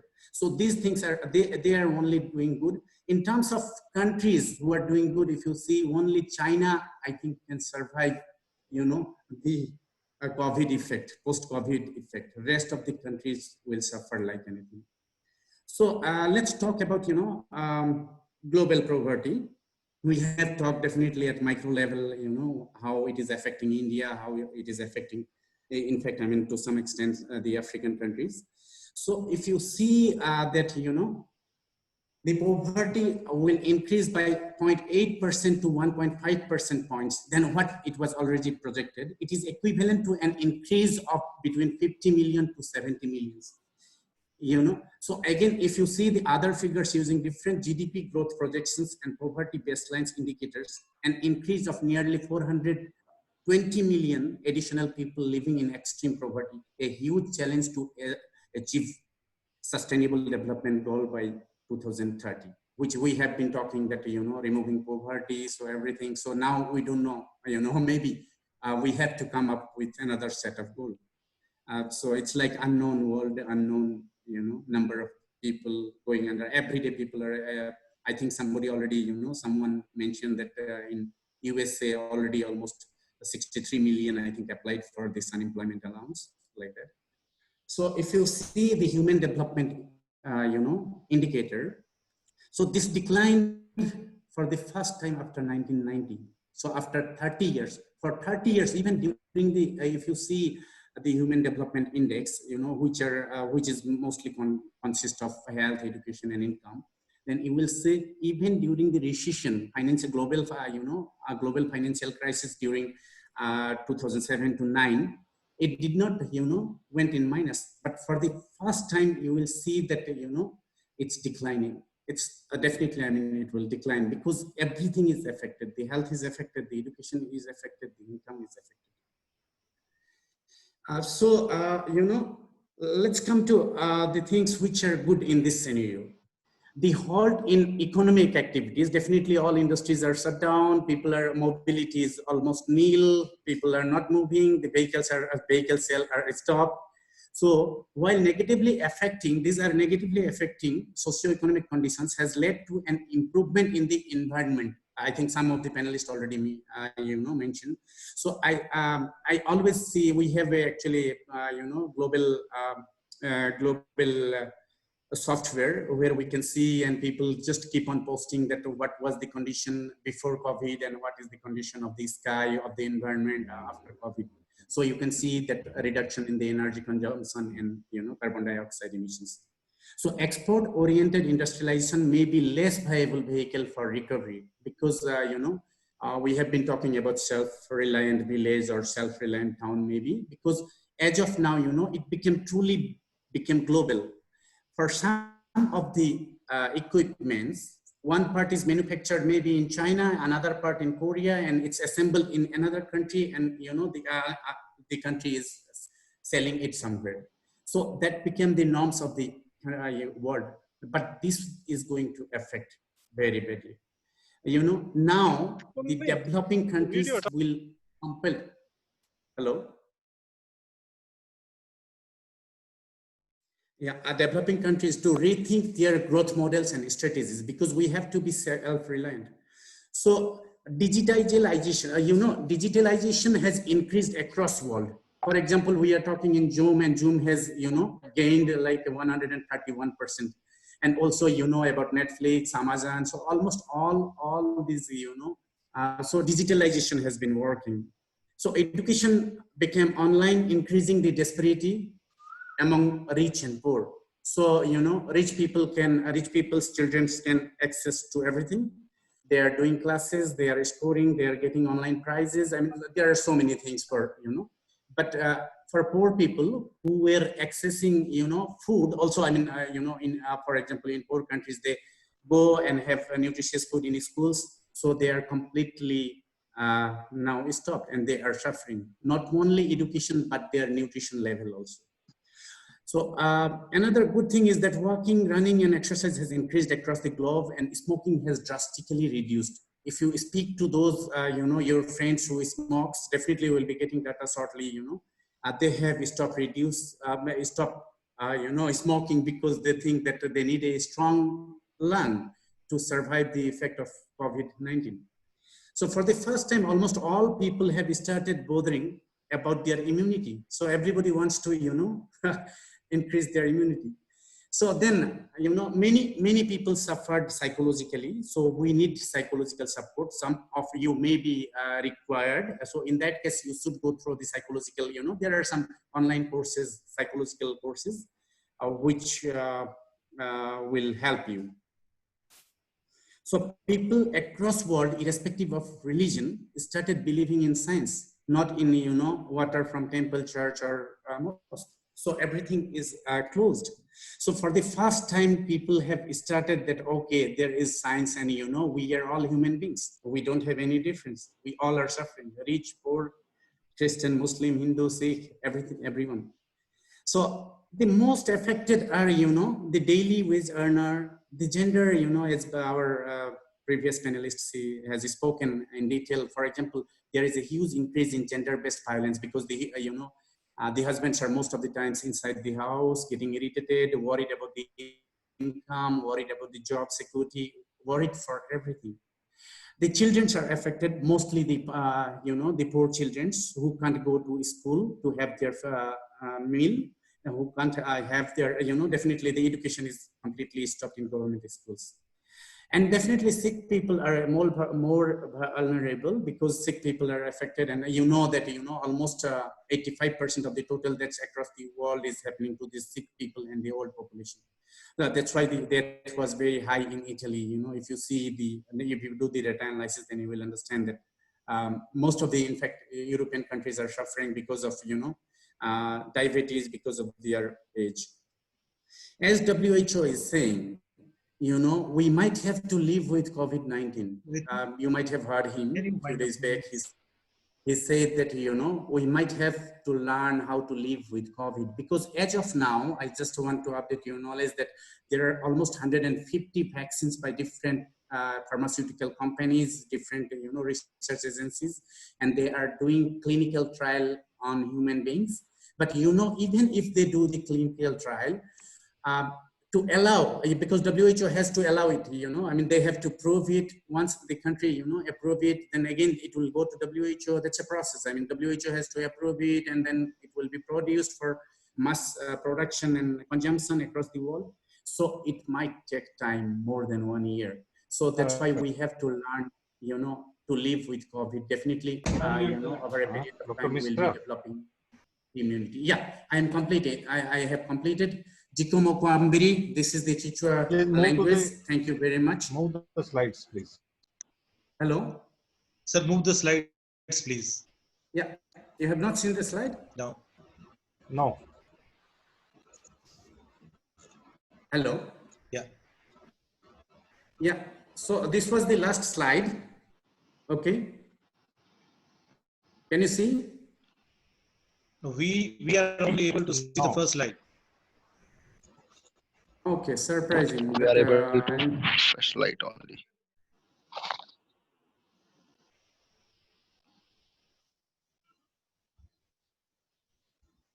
Can you see now?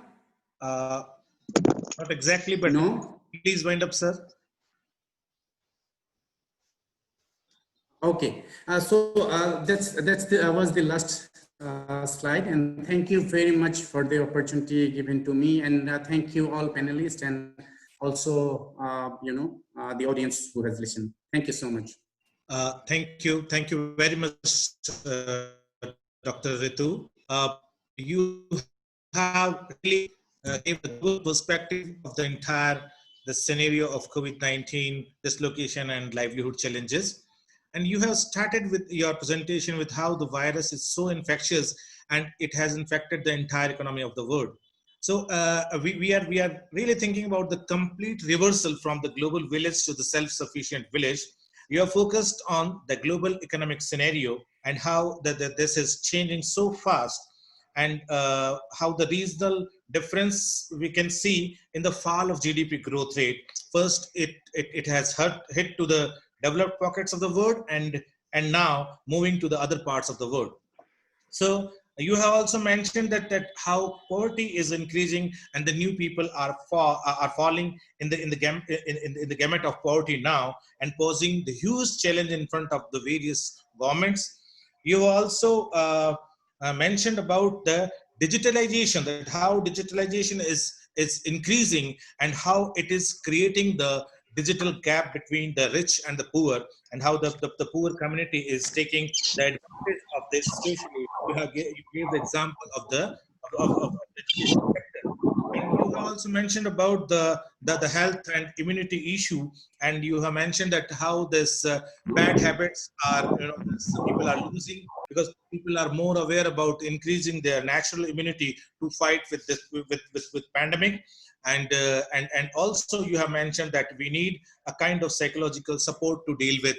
Thank you, Dr. Ritu, for joining us. And now I will call our last panel speaker, Dr. Narendra Thakur. Dr. Narendra Thakur is serving as Assistant Professor, Department of Economics, Bhimrao Ambedkar College, University of Delhi. He has been awarded postdoctoral fellowship by Indian Council of Social Science Research. He has done his PhD in economics on globalization of India's human capital, interlinkages between education, migration, and productivity. He got international funding for his work, Global Mobility of Students and Econometric Analysis of Brain Drain Hypothesis from Nottingham University, United Kingdom in 2010-11. He has many research publications in his credit in journals of national and international repute, like International Migration, Economic and Political Weekly, IAS's Quarterly Journal. He has written many chapters in edited books by well-known publishers like Springer, Routledge, etc. Very warm welcome to Narendra Thakur, and I just hand over to him. Thank you, Jiten, for inviting me to share my views. I'm enlightened with the observation made by earlier speakers, Professor Brij Maharaj, Soumya Diganta, Dr. Amba Pandey, Dr. Ritu, and my teacher, Professor Vinod Khadria. I'll speak on challenges of lives and livelihood in India during COVID-19 pandemic and policy implication to address these two challenges of health crisis and economic crisis emerging.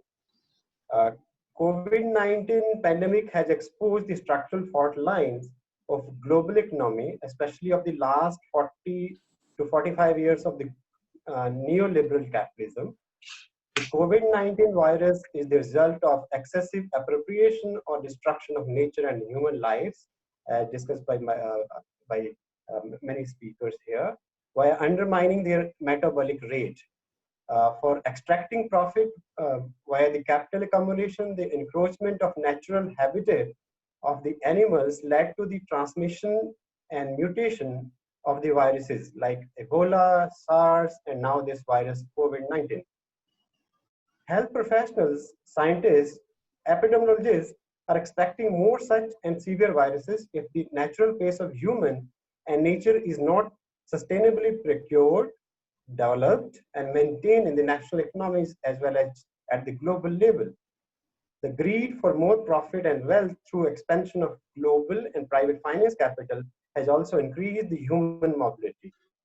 This increased human mobility has been due to uneven development across regions, resulting in development gaps within countries across countries, as top 10% Indians have 77% wealth and top 10% of US population hold 70% wealth. So in case of India, large number of international migrants, there's an estimate 17 to 25 million, and the internal migrants 100 to 140 million percent there. Of these, majority of are daily wage informal workers in India. They have immigrated, whether international or internal migrants.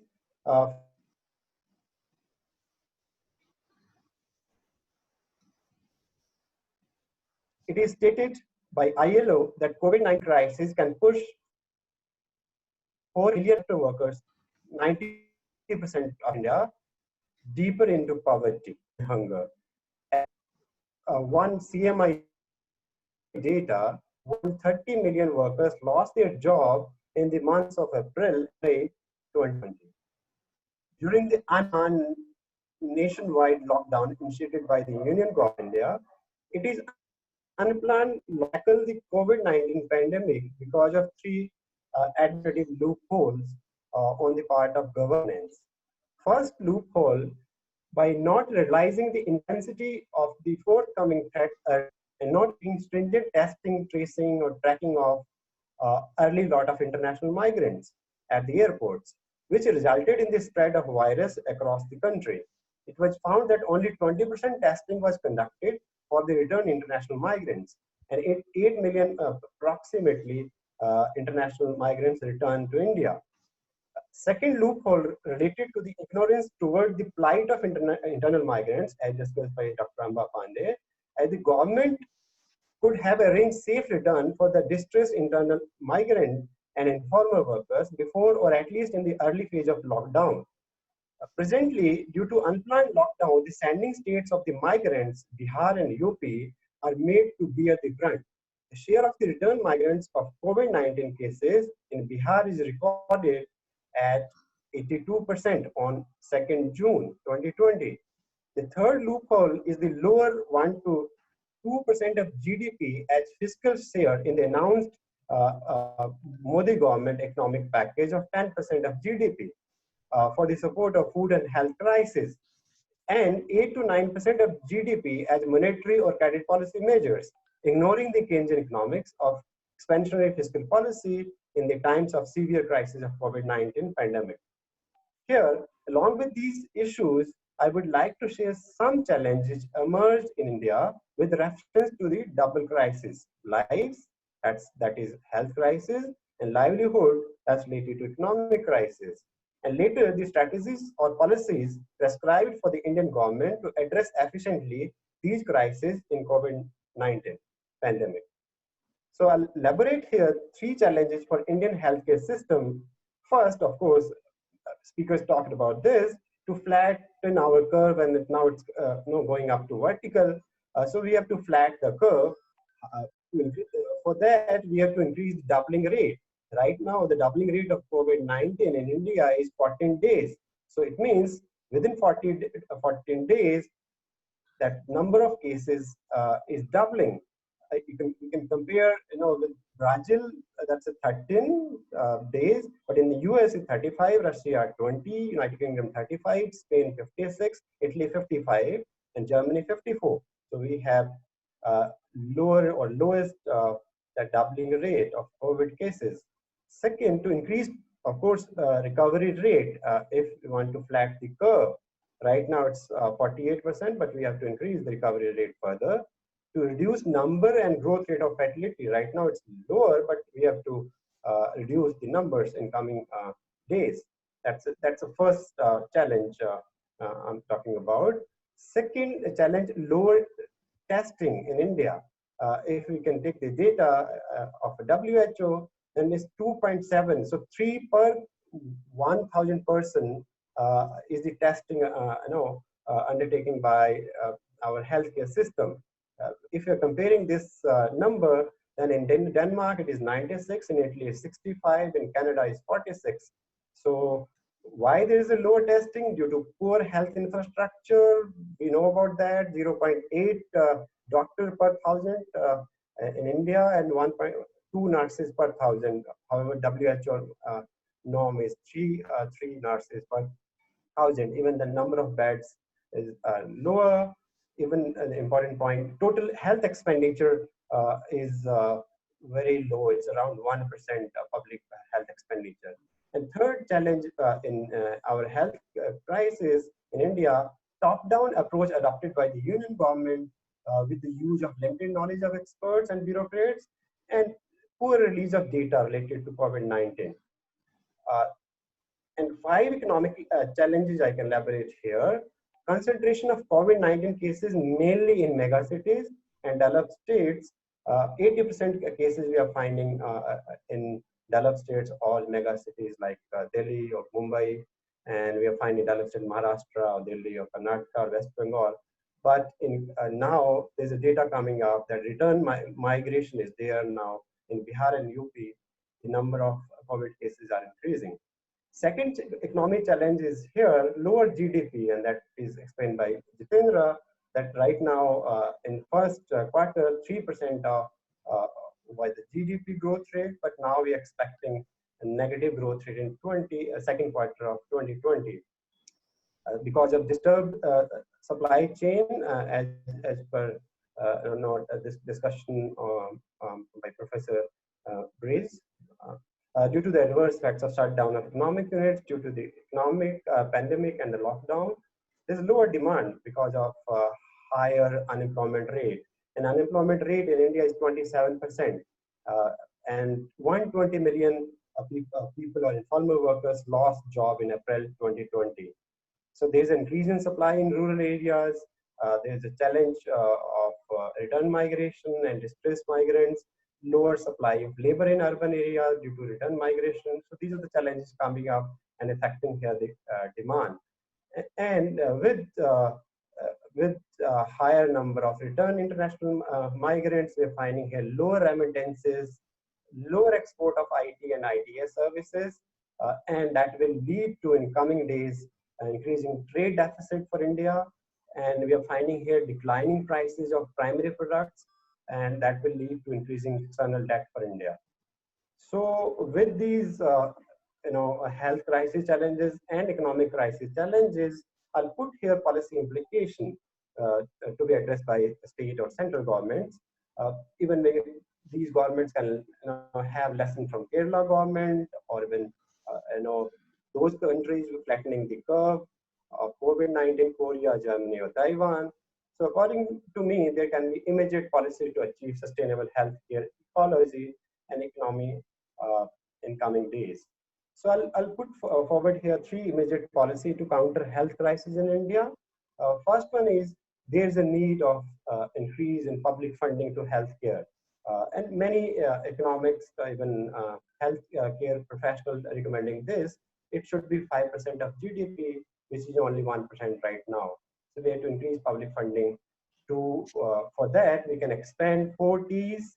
What are the 4 Ts? Testing, tracing, tracking, and treatment of COVID-19 in India. There should be a large-scale provision of safety, that PPE kit, that protective personal equipment kits to the frontline workers. Though it's a good news that now India is producing here 200,000 PPE kits per day. That's good news. So we expect that will protect in coming days our frontline health workers. But there is a need of universalized public health care with this higher public funding. And vaccine, if it's developed, it's not only for India, but global level, then it should be public.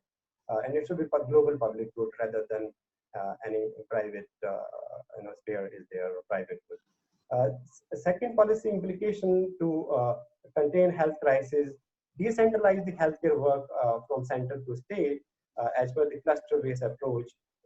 Then we can have more containment of COVID cases in coming days. The third one is release COVID-19 related data to undertake timely research, and that request or the statement given by Indian Public Health Association, Indian Association of Preventive and Social Medicine, and Indian Association of Epidemiologists, and they are also calling that lockdown was draconian. I'm putting up here 4 immediate policy to counter economic crisis. Of course, the first one is there's a need of fiscal policy, expansionary fiscal policy, and for that we have to increase fiscal package from only 1 to 2% to 5%. What I'm referring here, the government of India in last month issued economic package that was 10% of GDP, but fiscal share was only 1 to 2%. But there is a need of higher share of fiscal budget rather than monetary measures. Second policy I'll put forward here is universalized NREGA. That point discussed by Diganta. The employment guarantee as the increased supply of workers in rural areas because we are finding return migration from India and abroad. And universalized public distribution system to contain or control starvation and poverty related deaths. These are increasing, and we are finding history of informal workers in India. Focus on rural development with a focus on employment generation and self-reliance of the Indian economy, as remittances in coming days and IT service export would be lower in coming months. So we have to make a balance of payments if we are focusing more on rural development, because we are finding more workers in these areas in rural India. So I'll conclude here. There is a need of expansionary fiscal policy in India, and we should put here 10% of GDP, not less than that, to contain health crisis, to contain livelihood crisis. And for that, the last point, very important, COVID-19 pandemic gives us lessons to maintain sustainable balance between environment, development, and humans in the states of India and the economies, even in India, at the global level, for ensuring equity, justice, and sustainability. That's very, very important. Thank you. Thank you very much. Thank you, Dr. Narendra Thakur, for a nice deliberation. You have focused on challenges of life, livelihood, and health crisis in India. As you have mentioned that we have large number of internal and international migrants. So the problem is also on all fronts. So you have elaborated on Indian health sector and gave an extensive comparison of various countries on recovery rate from the COVID cases, then testing rates and all. And you have mentioned about the economic challenges, about the unemployment and livelihood loss, about the low GDP base of India, lowering the remittances, and challenge of return migration and poor supply chain, and obviously trade deficit. So these are the challenges in front of our this economic setup. And in this in your the scoping strategies, you have focused on 2 major areas. The first that we should raise the public funding in health sector, as well as you said that we have to go for universalization of MNREGA for creating job opportunities for the poor labor class. And you have mentioned that we need to revamp the physical policy at the larger scale. Thank you very much. And Dr. Sadanand Sahu is with us. He is a signature in India in the area of migration studies. So I request Dr. Sada, if he is hearing me, that please unmute your mic and give a 2 minutes or 2-3 minutes deliberation in this international webinar. We'll be very happy to hear you. Thank you, Dr. Soni, for inviting me. I have a few observations. The talks are very good, but I have few points to make. One is the impact of this disease on habits. Actually, habits are economics. If we see habits, the way we are sitting at home and working, and the kind of behavioral pattern we create, it is translated to economics and employment and all these things. For example, we are actually we travel a lot. The hobby of travel now changing, and it will impact on hospitality and travel industry and all this area. Similarly, the consumption in the travel industry. Same thing, if we psychologically think of sitting at home and wearing only 2 pairs of dresses and short dresses, it will have impact on garment industry and employment and all this. Education sector similarly. Once the virtual sector will, virtual learning will, now growing. If we have certain months and maybe 1 year, then it will create impact on the institution of learning. Similarly, the health sector particularly, since the topic is multi-level, I'm just thinking due to air pollution and water pollution and whatever this pollution is reduced, it will have impact on certain kind of disease and it will reduce certain kind of disease. So it is very diverse and very multi-level. So my point. सुबह आ जाओ, साहब कह रहे हैं बात करेंगे, शाम को नहीं करते. Please unmute your mic, please. Yes, Sadan, carry on. Sada. Firoz, please unmute Sada's voice, Sada's mic. Sada, please, yes. The human habits actually, we usually observe that after 3 months, the habits change. And if we... Sir, unmute your mic. No, I am not touching actually. Something is there. So if our habits are changed, it will have lots of impact on every sector. Cloth industry, health industry, education industry, and entire consumption pattern will change. So my point is, if COVID stays for another 6 months, many unintended consequences will happen in every sector. So even gender may play a bigger role, like Dr. Amba Pandey mentioned, that post-COVID, maybe the healthcare sector will create demand for particular, health workers, which are dominantly by women. So those kind of things are very challenging actually, and we are not ready. As a country with a huge population, I don't think we are prepared for that. So there is a need for a multi-sectoral approach for everything to handle properly, because we have a surplus human resource, but if we don't use them properly, it will be a disaster for us alongside the COVID, because after that unemployment will be huge, and we have to plan it how to make them huge internationally, within the nation, within the region also, because many people went back to home. So many will not come back to the destination area. So that is my point. We have to plan it differently. This kind of chaos which are made by this disease, we have to understand and think that we can think of not in conventional way, but something more innovative way. Thank you. Thank you, Sada, for joining us. And beautifully, you said that habits are also part of economies. So Sada is a very positive mind guy and encouraging always the research. And because of his encouragement only, I am having dared to have this international webinar. So thank you, Sada. And now we have.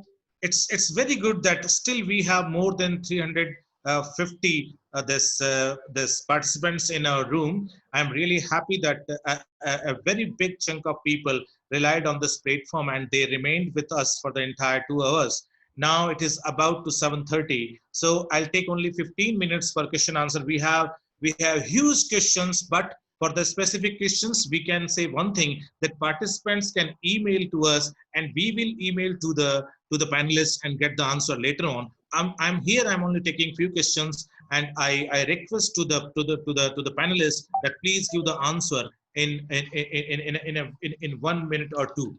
The first question I'll this is for Digant Das, that what will be the fate of migrant workers who are working in unorganized sector, and what will be the overall employment and unemployment status in the coming years? Digant, please. All right. Jitendra, can you repeat the answer? It is, what will be the fate of migrant workers who are working in unorganized sector, and what will be the overall employment or unemployment status in coming years? I believe the question is in relation to India, I guess. I think it's very difficult to, thank you, by the way, thank you for the important question, actually, and it's a very relevant kind of context and question. I think it's very interesting to see that the unorganized sector has a huge unemployment ratio, and it's very difficult to pinpoint or come to a ballpark kind of understanding about what percentage of unorganized sector will be unemployed or but I guess it's very important that I think all over the country, especially and in the global south, there is and there will be huge unemployment in unorganized sector. And Indian context as well, the unemployment ratio will remain quite significant. I would say in relation to our unorganized sector. Coming back to this, actually, gender is also important, and I may have in listening to Dr. Pandey's work on gender and unemployment will be also very, very significant that I would see from my own research as well. And how gender, and especially talking about unemployment of women in our unorganized sector, will actually lead to significant impact on everyday living and livelihood. Thank you, Digant. Yeah. And one question to Dr. Ritu Kumar from Dr. Sada, that the question is regarding the food pattern of Chinese, that how it has led to this the pandemic, and how this can lead to the threat in future also. Dr. Ritu Kumar. Yeah, hello. Yeah. Yeah, thank you for the question. It's that's a big challenge. You might have seen, the SARS. Particularly the influenzas that arise in China earlier as well. I think so. It's actually, when you interfere with the nature and you do something strange. For example, in nature there are so many animals, is it? And they live. They have their own area. Okay, within their. They don't mix actually, but I think you know very well that in the wet market, it's called wet market in Wuhan, one of the most famous wet market across the world. So they keep all type of animals. That's how, at present, initially people thought that, almost all the scientists thought that the virus came from the bat. Then people started thinking that, okay, no, it's from pangolin. So in the later stage, they found that 97% of the stain is from pangolin, and 3% is from bat. So that's how. So this will be again a challenge even in future. So we don't have an answer at present. You might have seen, Trump is speaking again and again against. I am not favoring Trump, but that's how the world has been reacting, even including the European Union. Thank you, Sada, but I don't have a definite answer. Actually, my question was different. In the sense, if you see the global map of disease, the Chinese food habits area actually less disease now. You take from Myanmar to Thailand to China, they have got less disease than even our northeast also. So what I feel, we cannot blame on the food. In fact, the food habit of Chinese, those areas, they have less affected. Yeah, I agree. But the issue is that, again, I am saying that when you interfere with the nature and you mix things which never mix in the nature, that's how the virus generates. That's how this COVID arisen. So that's the problem. Yeah. For example, you can say that Japanese have the highest life expectancy because they eat all the Japanese, seaweeds and all the animals. And definitely, I agree. To a large extent, that may be true, but that has been affecting across the world. Hello. Thank you. Thank you, Dr. Ritu.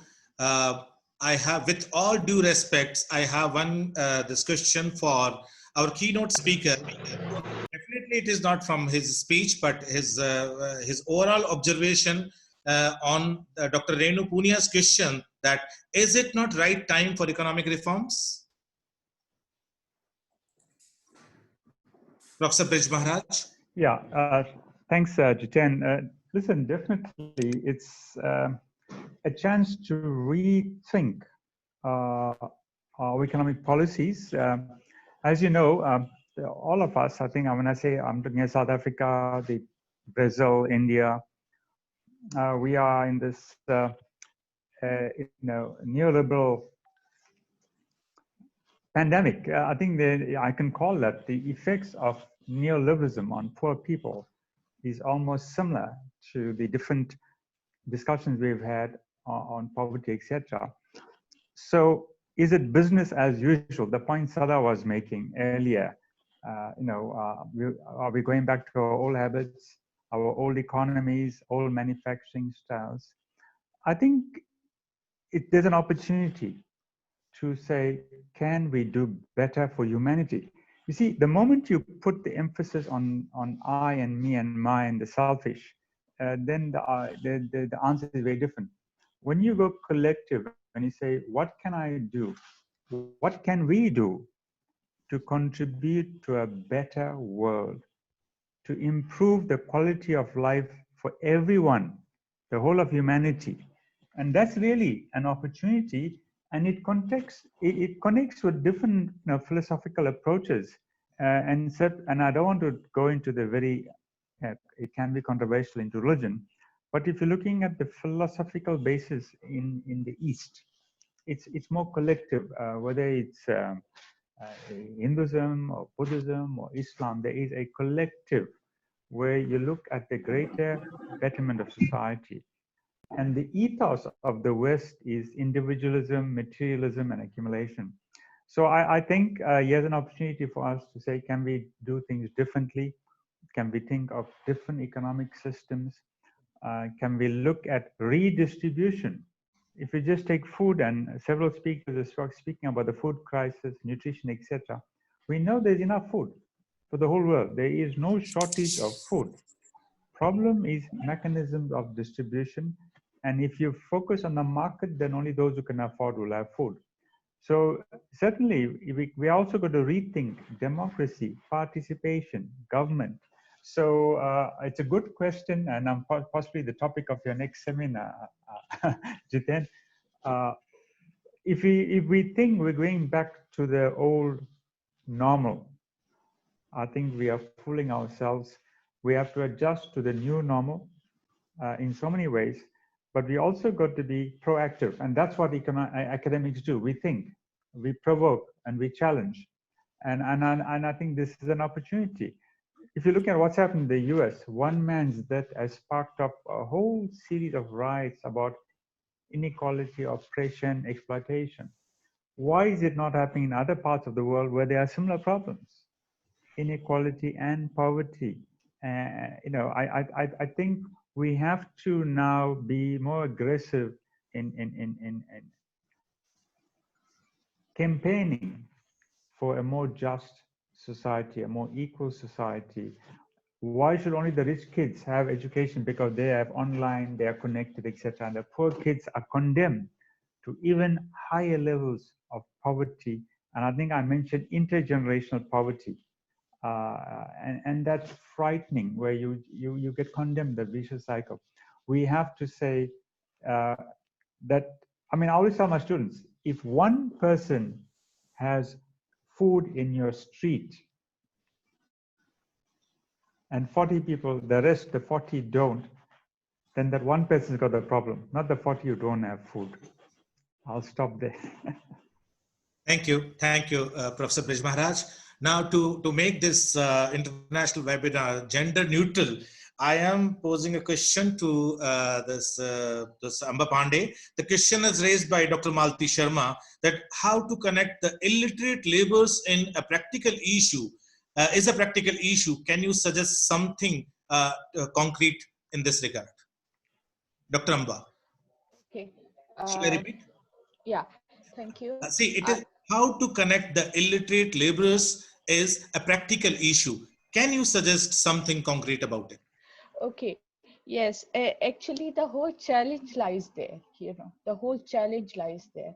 But I also want to say, first let me say one thing, that I saw the chats and I'm happy that some people actually like the idea of this app. You know, I'm happy that this idea is actually has been you know, accepted by some of the listeners. So apart from this question about illiterate, uh, I have just two things to say, that let's not underestimate them. You know, they are quite capable, they are quite smart. It is and especially, you know, it's amazing how they are adapting to technology. It's amazing, you know. A bit of guidance from the government, that's why I suggested that panchayats can be involved in this, you know, because through them I think it's very much possible to bring these laborers, even if they are illiterate, their kids are studying and they are quite smart. So, you know, with several kinds, if they can be brought into this app or website registration like this, you know, and if it is related to their livelihood, they I think they are smart enough to adapt to this technology. Thank you, Amba. And I have a small question with Dr. Narendra Thakur. This question is raised by Ali Hussain, that what strategies should be taken to overcome the livelihood of vulnerable group after COVID-19 pandemic? Dr. Narendra Kumar. Dr. Narendra Thakur, please. Dr. Narendra Thakur is around. Okay, we will take this later on. I have one question on with Dr. Soumyadeep. Company. Dr. Soumyadeep, how psychoanalysis of human mentality is important in the current period, and role should be the counseling at this point of time. Dr. Soumyadeep. Hello. Yeah. Yeah. So regarding the psychoanalysis, actually, we in our the survey which we did, there we actually tried to find out the pandemic preparedness of the surveyed respondents, and there we have found that okay, sorry, okay, so there are some problems, I think. Okay, let me so. Okay, so there, so we actually inquired about the pandemic preparedness, and there this psychology.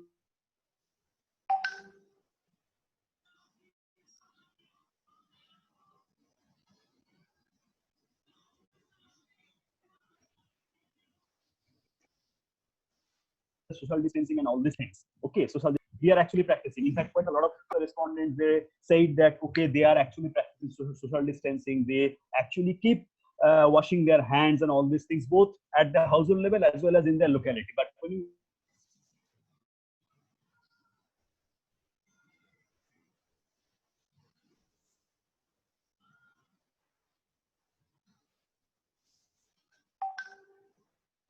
this kind of practices, then this person about 45%. Okay, so there is the decreasing. So that is quite a bit problematic for India, because as we are seeing, when we are in the unlocking phase. Are you there?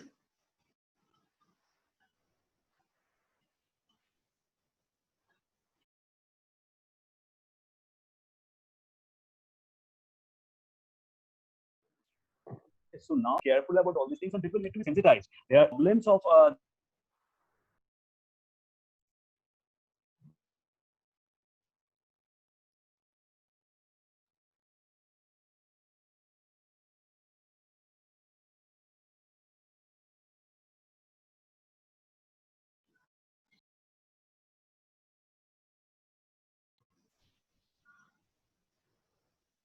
Your voice is this not coming. practice of social distancing.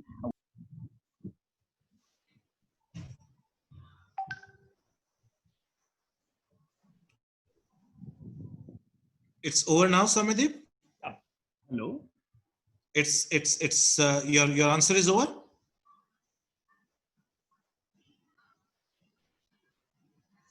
Hello? Unmuted me and then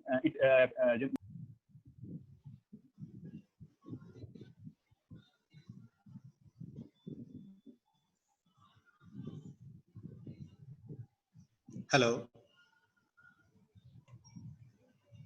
So it's already 7:46, and this webinar really lasted well, and still we have more than 300 participants in our room, so it's really appreciable. And now we have not many questions with us, but it is really difficult to address all the questions and all the concerns here at this platform right now. So I don't discourage all the issues which has been raised here at this platform. I just request them that you people can email us all these questions, and we will take the feedback from the panelists and we will give back to you. So now I'll for the formal thank, I invite Tasha.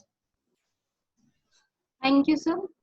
So it was such an honor to have such a great dignitaries on board, ranging from Professor Vinod Khadaria to Professor Brij Maharaj. We had such a diverse perspective captured in this conference. Within a short span of time, we could just gather so much of information about COVID. I know the news is all about the medical side of it, but how it has impacted us in different ways, like the socio-economic life of people, the workers, the normal people.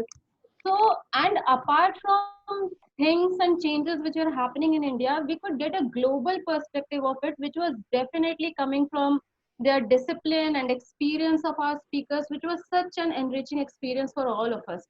So, I would really like to thank all our speakers, Professor Brij Maharaj, Soumyadip Chattopadhyay, Dr. Diganta, Professor Vinod Khadaria, Dr. Amba Pandey, Ritu Kumar, Narendra Thakur, and Dr. Sadanand Sahu.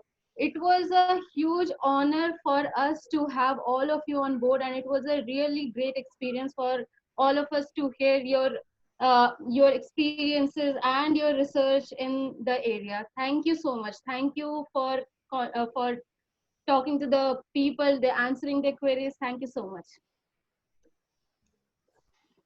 Thank you, Jitendra, for a very good seminar and so much participation from across the India. Thank you so much. Keep it up. Thank you. And now we are winding up this international webinar. Thank you for joining us. Thank you very much, Jitendra, and thanks to all the organizers. Thank you so much, sir. Thank you. Thank you, sir. Thank you, Dr. Sir. Appreciate. Thank you so much. Thank you to all the participants. Thank you, everyone. Thank you so much. Thank you, sir. Thank you. Thank you so much, sir. Thank you so much, sir. Thank you. Thank you, sir. Great Thank you. experience, sir. Thank you, sir. It was a nice experience. Sir, certificate कैसे मिलेंगे? It was very Certificates will highly come online. effective. Don't worry. Kudos. Yeah. Within 2 days, you'll get your certificates in your mailbox. Okay, thank you. Thank you very much. Thank you, sir. Thank you. Thank you. Thank you, sir.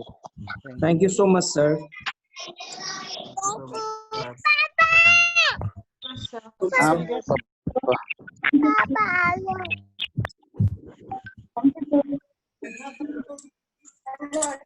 So now I am disconnecting myself, and thank you again. Thank you very much for joining us in this huge number.